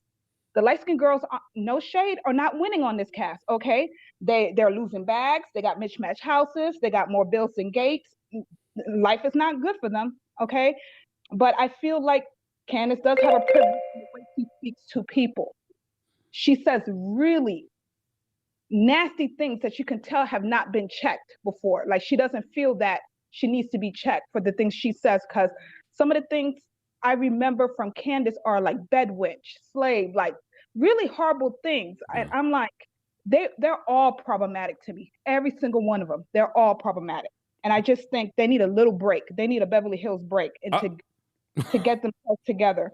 And honestly, I think Giselle's problem is pretty girl privilege. I think she was raised to be a trophy wife. I think she lost her mind when she lost that Sherman bag. I really do. You could see a change in her behavior. Nobody could be happy. It doesn't matter who you're, nobody's going to be happy because she doesn't know how to fend for herself. I seen desperation during that time because you're like, how am I going to take care of my mother? She doesn't know. We know she's a graduate of Hampton, but have you ever heard her what she graduated with, what degree, what she wants to do with her future? No, she doesn't know. I don't think she knows how to cope. And we'll see when these kids leave and go to college. I don't think she can cope without being somebody's trophy wife. That's what I think. Okay. All right, Brooklyn Star. Thank you so much for calling in. All right, no problem. Bye. And guys, look, I've said this before and I'll say it again. We welcome everyone's opinions as long as they share it in a constructive way. You don't have to agree with everyone, but you do have to respect them, at least when they're on my platform. Y'all could do whatever you want out in those streets. All right, we're going to get to some more callers. Again, callers, please respect the timer. So when you hear the timer, please know your time is up. I want to be able to get to all of the callers. And where are we at with our likes? And we're over 1,000 with our likes. So I'm going to drop the call link for the rest of the audience in the live chat. There we go. All right, let's bring up Rasani next. Hold on. What's going on, Rasani? You scared me. I thought I had some time. No. Everyone's getting 2 minutes today. Keep going. You're wasting your time now. No, not. First, I want to apologize to you because apparently I was being spreading lies about Kempire and your puppy. I kept asking in the chat, what did you name your puppy? Did you introduce your puppy to us? And then when I went on the community thing earlier, I was like, oh, it's the bag. I was like, okay, sorry, my bad. I was like, what did you do? Okay, go ahead. You just wasted 30 seconds. Go ahead. All right, okay. So this reunion, there was no need for Charisse. Jacqueline could have stayed a little bit longer because at the way Candace reacted to Giselle, which goes to show that obviously, yes, the 30 additional minutes that we had for Potomac, you could have left that and have that be a topic about colorism itself with a moderator, because even in the 5-minute segment with Candace, when she's like, no, I don't feel any of you are colorists and da, clearly last night proved that she does feel that you guys are colorists, and it needed to be a longer conversation. Giselle, just first of all, you kept saying Chris needs to apologize for what he did. Yeah. You can't pinpoint anything. He didn't touch you. He didn't say anything inappropriate to you. No, you invited him in. He said, let's talk in your room or not. You invited him into your space. He didn't go into the room willy-nilly. So if it's like, I just need Chris to apologize for because I felt uncomfortable for the situation that I put both of us in. That's it. All right, I'm gonna respect it. Bye. Thanks, have a good night. You too. Bye. And it seems as we're having connection issues with StreamYard. So again, callers, respect the timer so I can get to everyone. I'm gonna bring up Mocha next. What's going on, Mocha? Hi, Kempire. Hi, chat. Hey. So I totally agree with everything you said today. Like, so on point. And to me, I'm personally like proud of Chris because it takes a lot for anyone to like stand up for themselves, right? Most people. But to me, he seemed like he held it together. Yes, he got angry at a certain stage, but personally, I got the feeling that was more because of his kids. Like, he has little kids. He shares custody, as far as we know, with their mother. Yeah. But we don't know how that could be affecting his time with them either. Mm. Like, there's so many things that go into sharing children, and so many levels of how like you can get to that stage of being good, healthy co-parents. And if things like that are coming out, like not only is it about his job and his family with Candace, but it's about the children as well and what gets said and heard. And like, I can never understand how all these women on all these shows keep saying, don't talk about families and children and don't bring kids into this. But they never seem to think about what they say about these other people who have kids. Yeah. And how it affects the family. Yeah, and that confuses me because it's like you're all trying to tell us you're upstanding people, but you all seem to go really low, and none of you seem to have an explanation for why you say these things. Yeah. It's very careless to me, and like most people, I'm so over a lot of this Real Housewives because it's not like it was. Like I'm probably on the younger end of the scale because I started watching when I was like 15, 16. So like I always enjoyed a lot of the shows, but yeah, it just it's become toxic. Yeah. And I think that's why a lot of people don't want to watch. But thank you, Kempire, and I hope everyone has a lovely day. You too. Thanks for calling in. All the way from Australia, right? Yeah. Thanks for calling in. All right.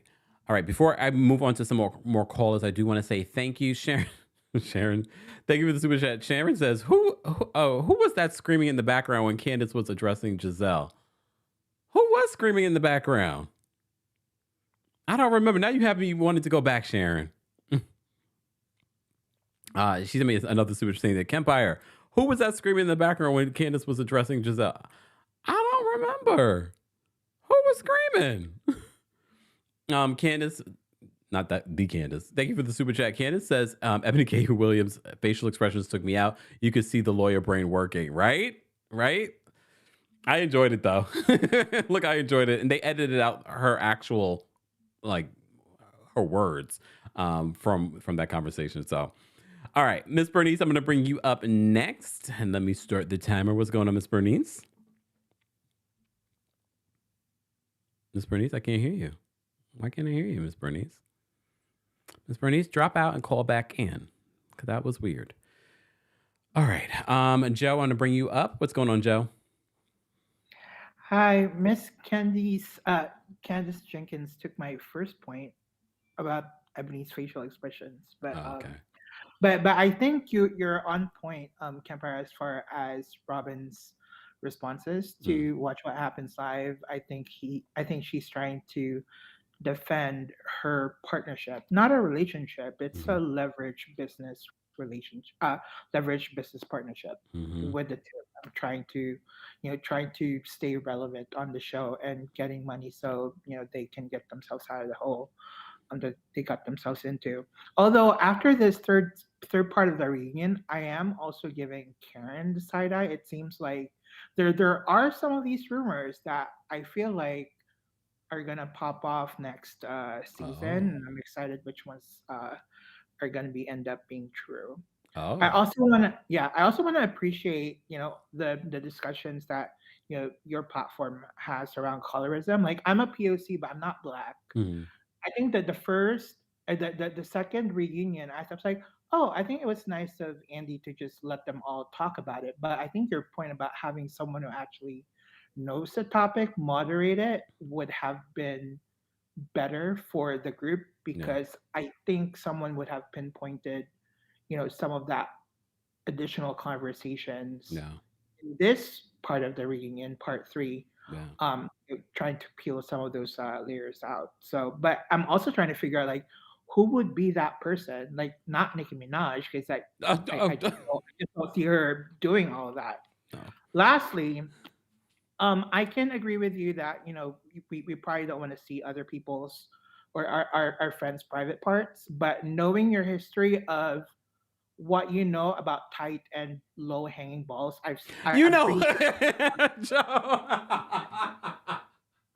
that's the tea. No, I will explain this, Joe, but thank you for that. That made me laugh. Goodbye.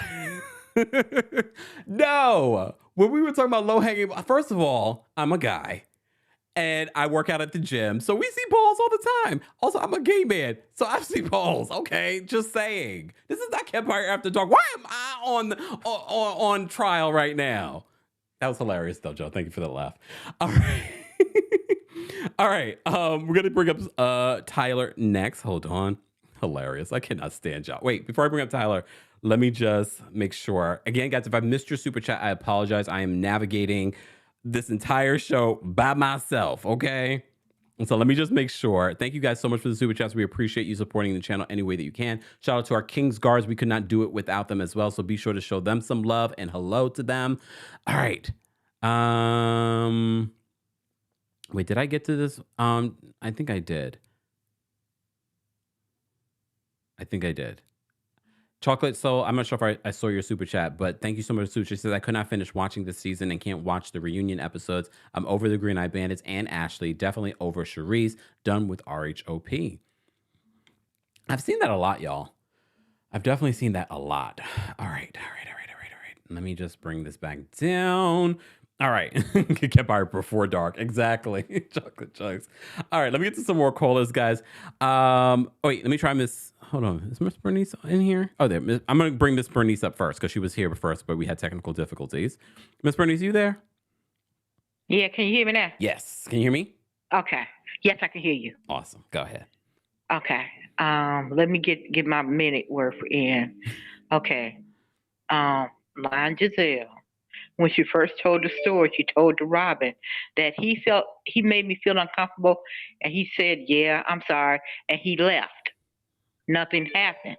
But when you got with Ashley, all of a sudden, he did something to you. That's why Robin went to Candace and said, no, I wasn't like that. I don't believe Chris would do anything like that.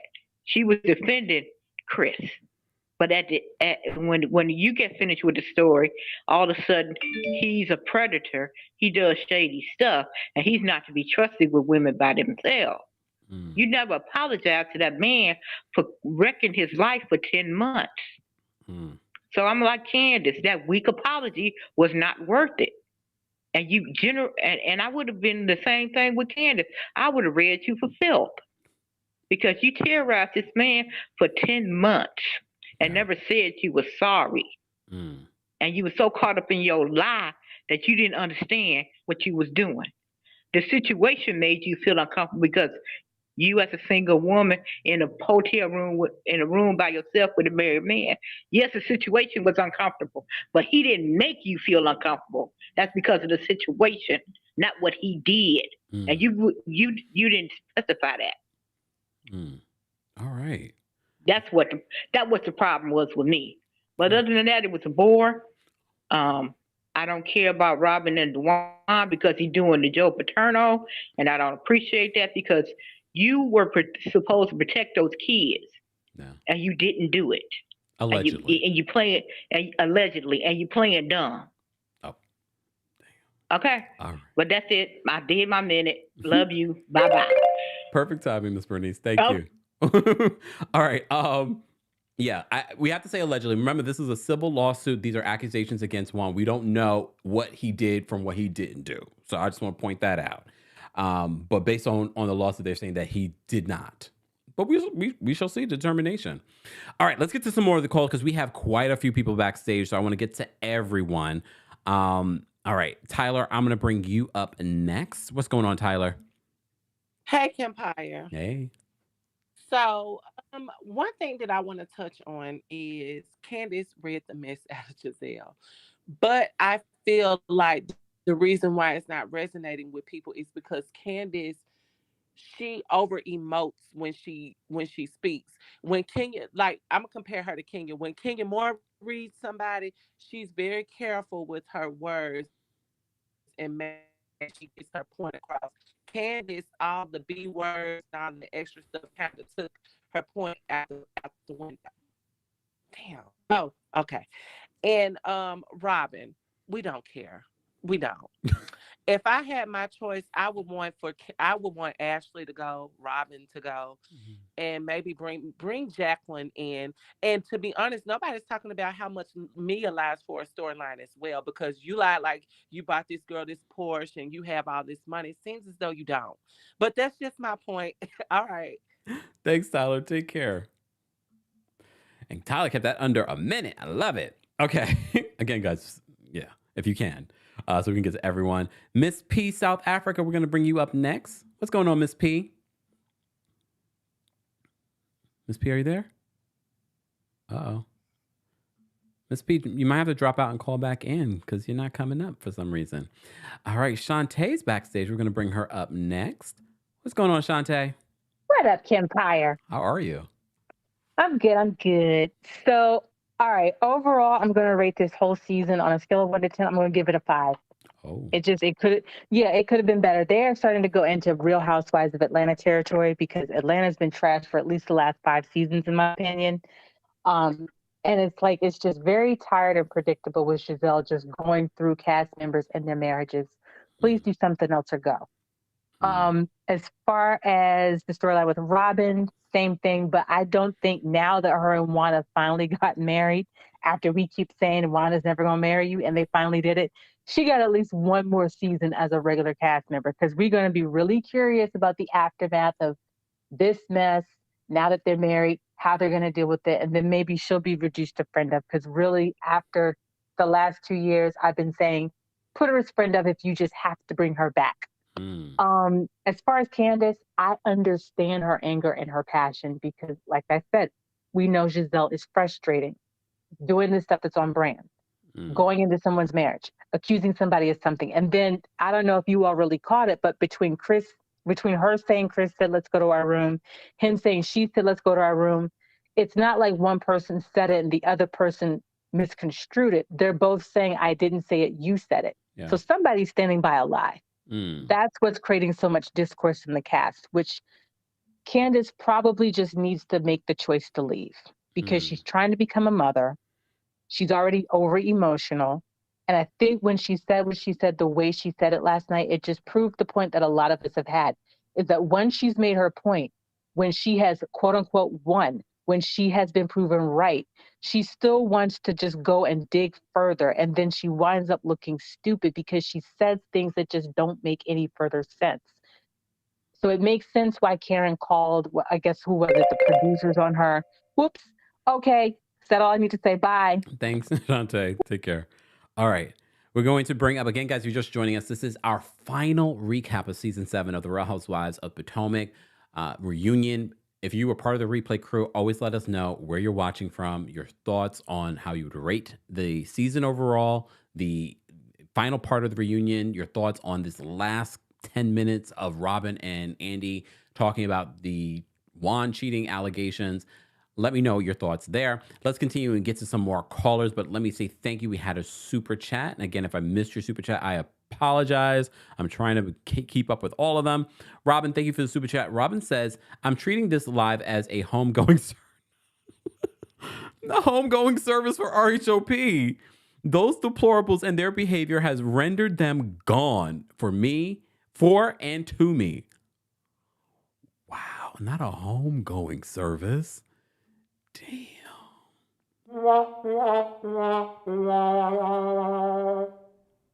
Shout out to everyone watching on TikTok. I see you guys as well. Oh my goodness. Wait, what did this person say?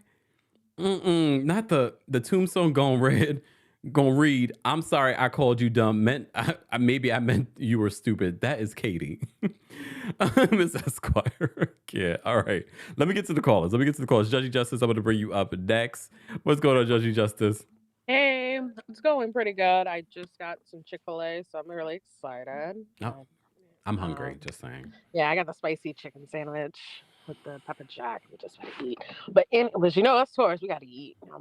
I'll faint on somebody, but I don't want to use my minute on talking about Chick-fil-A. I think people are missing what, Candace is saying, because they're like, oh, like that, white comment was, not the right thing to say. But it is the right thing to say, because when she explains it, people keep forgetting that not that short time ago, less than 50 years ago, if a white woman said a man did something to her, especially if he was a brown, black, you know, man, or he was a white man that did not have access to privilege, he would go up missing. Mm. So that, and then if you were a black woman and you were targeted and mistreated, you were less likely to be believed because then they would call you, you know, all these names that we don't want to say on YouTube for the algorithm. Mm-hmm. But that's what they would do. So I think they keep missing that point that because Giselle favors those features, she was more likely believed. Now, if I don't believe that people would have the same reaction if Candace said the same thing about, well, I'm sorry, I can't, you know, I forgot Giselle don't have a husband.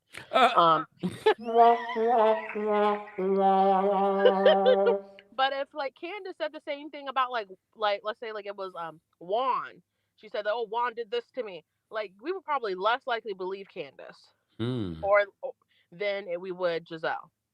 And also we can't keep. I don't want to keep blaming the ladies because the more I sit on and think about it, the production team did this. Mm-hmm. If production decided to move in a different direction, we would have seen a different direction. Mm. If they decided that, you know what you're saying about him, like you don't have any proof, you're not giving us any evidence, they should have moved on and forced them to actually dive in deeper into this instead of letting them skate by on this.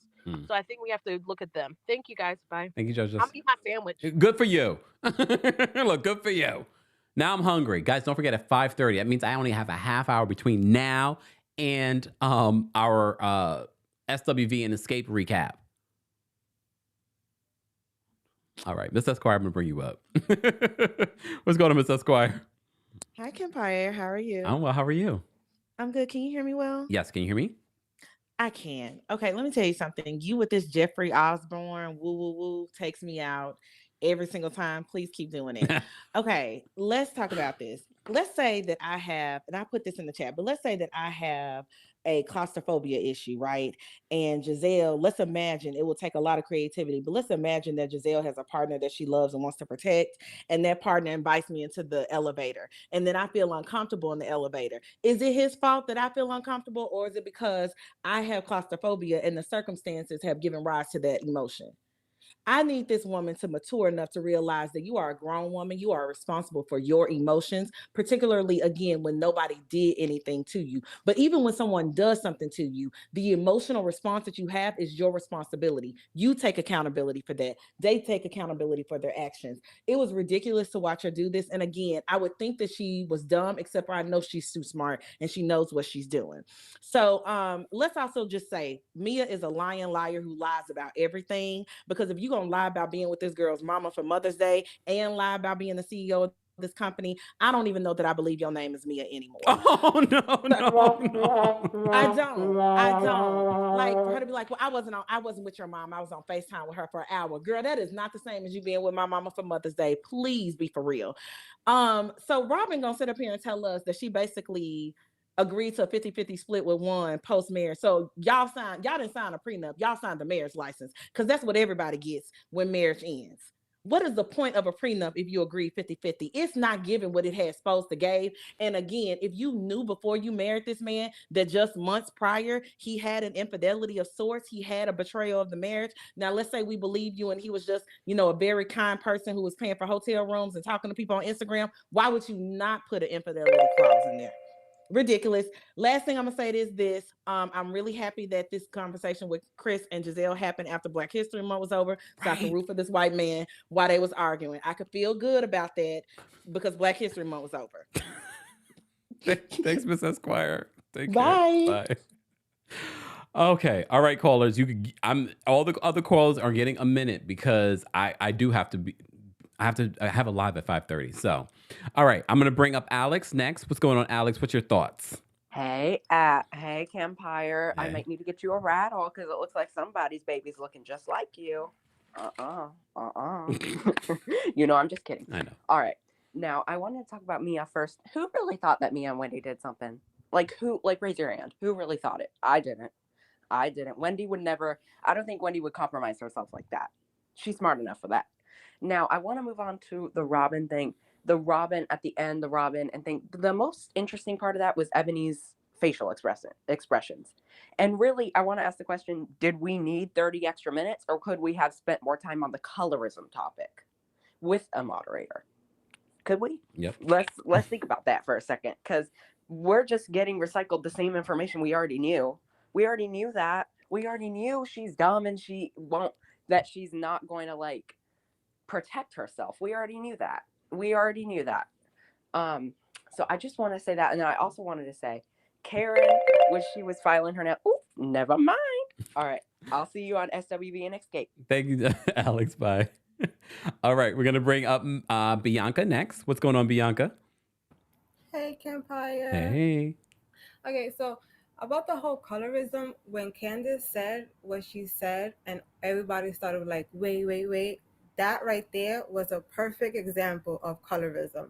The fact that no one jumped in for Wendy and Candace, but then when Candace said something to Giselle, all the light skin was like, oh my God, you can't say that. No. Like that, to me, that was a perfect example of colorism. You're showing which one you cater to most. And it's obviously it's the light skin. You know, this whole season, Kempire, it was so like trash for me because I kept saying Potomac has always been my top fave, and this season was not hitting it for me. And I was like, something is going on. Like, it was not hitting. You know, I rather watch Beverly Hills last season than this season. That's how I was feeling this season. I'm like, something is going on. I can't put my point on it. Oh, there you go. Love you, Kempire. Take care, Bianca. I feel the same way. I feel like a lot of people have been saying that about this season of Potomac. It's not their favorite. Even I've said this. It's not my favorite season. Let me not rant. Let me get to the next caller. Wendy, I'm going to bring you up next. What's going on, Wendy? Wendy's? I can't hear you.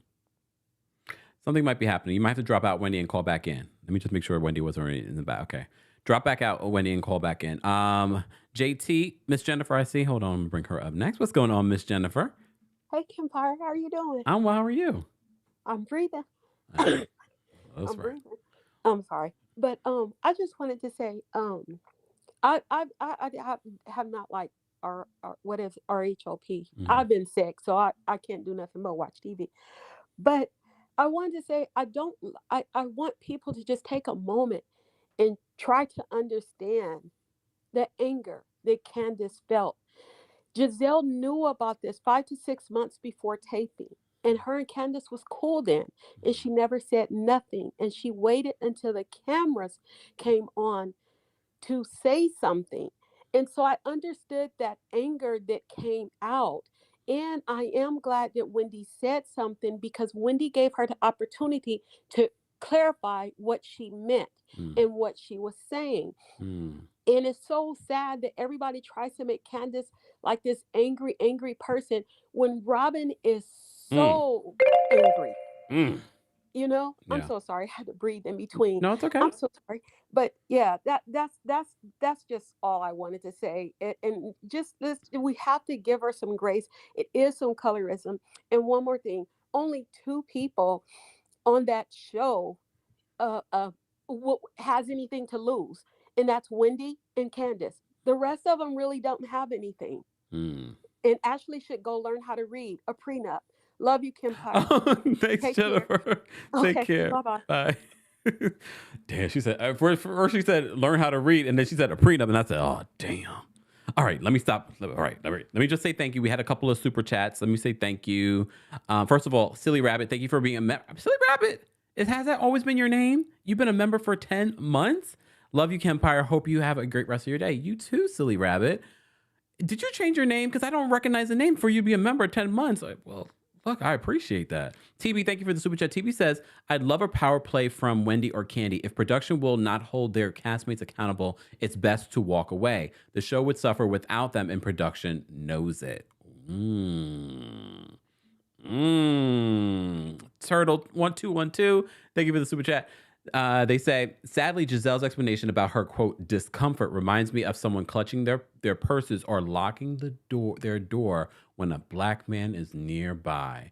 Is it the black man's fault you feel uncomfortable?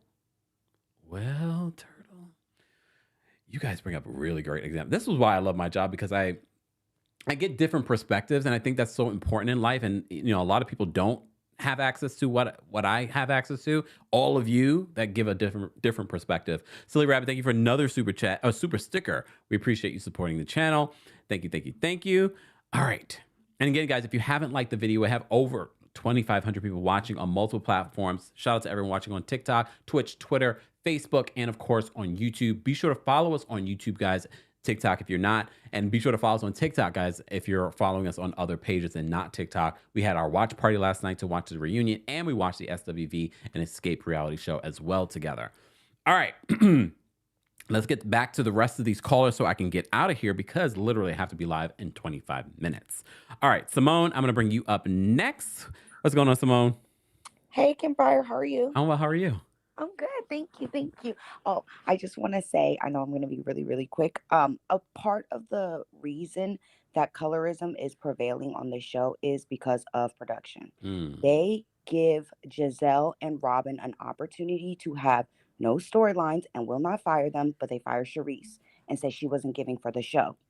That is a reason of colorism. A lot of the issues that are happening with the colorism on the show is on the back end with production. And I believe that's why Wendy and Candace cannot really speak out about it, because they would be breaking the fourth wall, or contractually they probably can't talk about what happens behind the scenes with production, as production's not a cast member. You see what I'm saying? So they're not able to really fully go into like the colorism issue. So all the girls, especially like Ashley, being like, oh, I didn't talk about someone's complexion. Okay. It's like if somebody comes up to you as a Black person and a white person comes up to you and goes, oh my gosh, I love hip hop rap music. Oh my God, I love hip hop. Don't you just love hip hop? It's a racial undertone. They don't have to say, because you're Black, I don't like you, for it to be racism. There are racial undertones in certain conversations, and they're not understanding that's what's happening with Wendy and Candace. And I think they can't fully get into the real racial undertones, because a lot of it is happening behind the scenes with production. So if production is being colorist, then the cast is allowed to be colorist. I know I went on a little bit long, but that's all I wanted to say. That's okay. By the way, I just went to a funeral for my grandmother. She just passed. And literally, I have been watching your show every single day. I'm like, I just need him to laugh a little bit, because I get the giggles every time you laugh. So thank you so much for your platform. You really, really brighten up so many people's days. Thank you so much, Simone. Take care. Thank you. Oh, you guys are so sweet. This is why I need to be on YouTube. You guys make me feel good. All right, let me get to these last three callers. All right. Enough feelings. Seaways World, I'm going to bring you up next. What's going on, Seaways World? Hey, Kempire, I'm going to move quick. Can you hear me okay? Yes. Can you hear me? Yes, I can hear you. Okay, so I just want to spend this minute. I think we're going to have to hold Wendy accountable. Okay. I think Wendy in that moment with Candace was a big, giant size letdown. And I'm going to say that because I believe Wendy, her biggest problem on this show and for her longevity is the fact that she wants to be liked. It starts with her, Candace being the only one that wanted a moderator.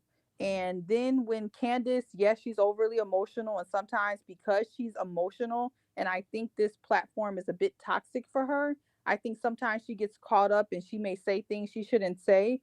But Wendy in that moment should have actually been using her education and her ability and her degree to help break down the difference between being colorist, which Ashley Kit doesn't seem to understand, and benefiting from colorism, which I don't understand why that is so complicated for them to understand.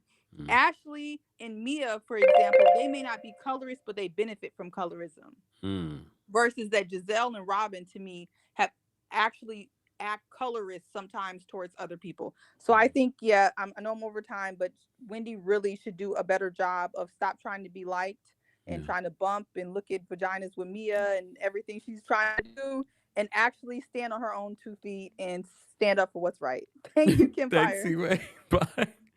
Ooh, I didn't expect the coochie thing. Well, here's the thing. I'm going to defend Dr. Wendy. Go figure. Yeah, she has 4 degrees, but I don't know if any of them specialize in race and colorism or have navigated these conversations of colorism like a person that I feel should have been navigating those conversations with the group. I don't want to put that on Dr. Wendy, but I know some of you did not like the fact that she chimed in that moment. Maybe she should have chimed in later.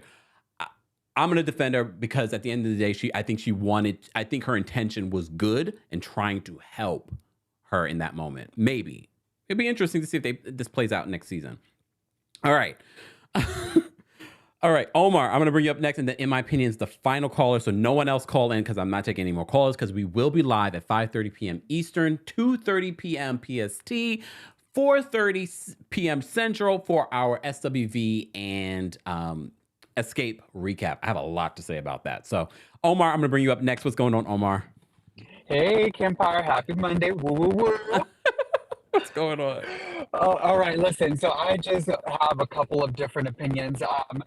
I really don't like how production did not have a moderator. Why can New Jersey season 5 have Dr. V and then Atlanta season 7 have the guy with the glasses to moderate whenever Nene had the breakdown? I just don't understand why they couldn't just bring out a moderator instead of asking the cast. I'm sure that the New Jersey cast and the Atlanta cast were not given the option, do you want or do you not want these counselors to be brought out?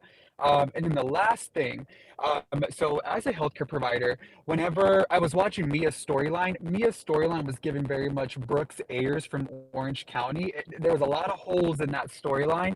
And so ultimately, whenever the final diagnosis was given as sarcoidosis, one of my automatic next step thoughts is, okay, this correlates with a rash and not necessarily a malignant tumor. And now if it was sarcoidosis, but because it could be because maybe of smoking, but that's a whole different, rabbit hole. Anyways, that's all.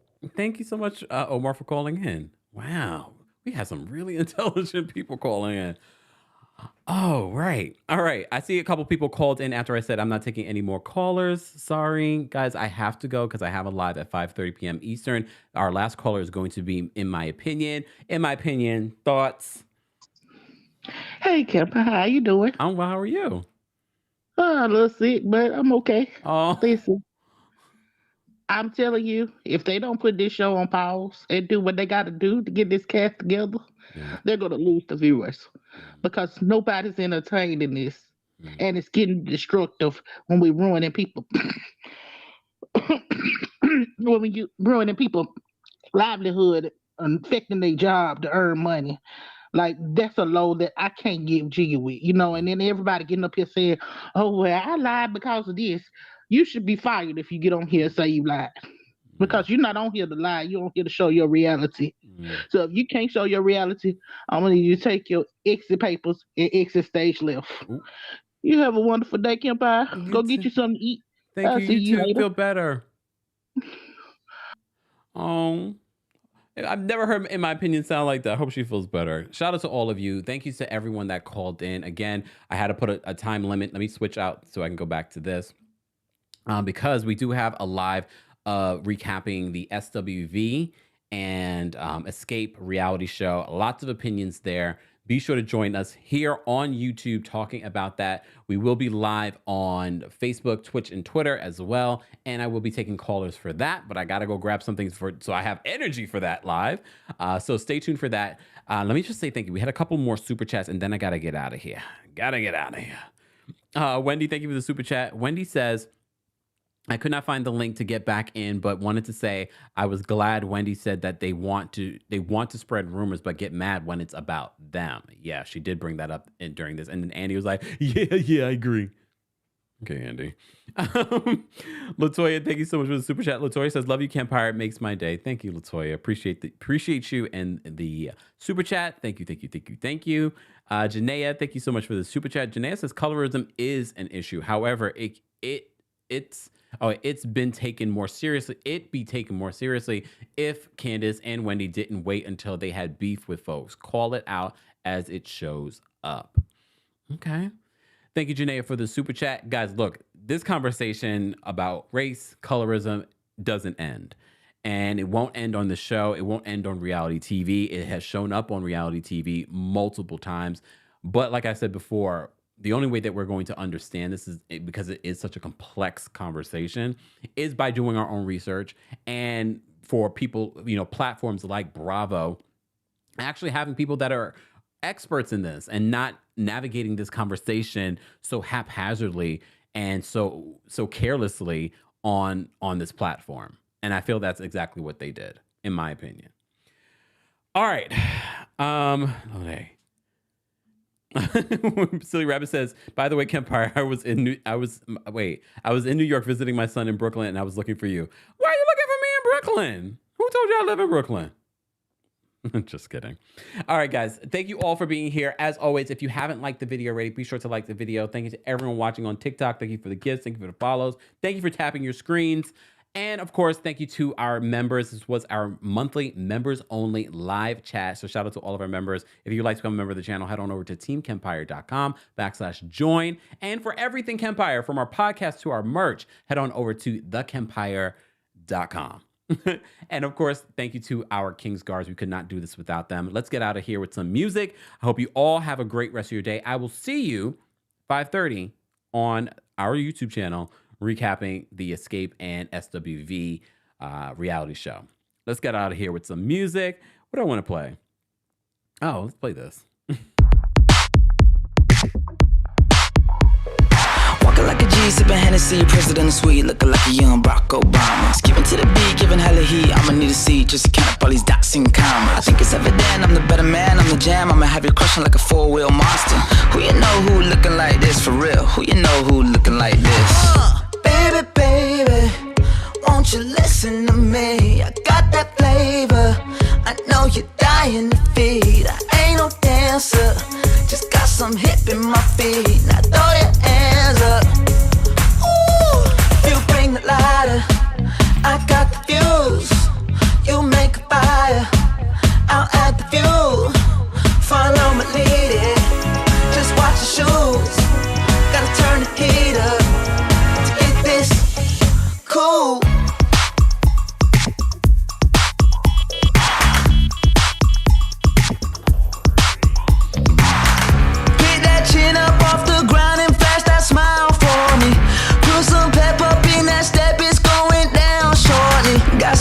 Weight up on my shoulders, all this jewelry on me. I wear my shades inside cause I go blind just looking down. Walking like the man, sipping Chardonnay on the balcony, looking like a young Elvis Presley. I've been overseas, I've been underneath, I ain't never seen nothing like a prison 12 o'clock. I don't know nobody looking like that, I don't know nobody looking like that. I don't know nobody looking like that, I don't know nobody looking like that. Baby, baby, won't you listen to me? I got that flavor, I know you're dying to feed. I ain't no dancer, just got some hip in my feet. Now throw your hands up.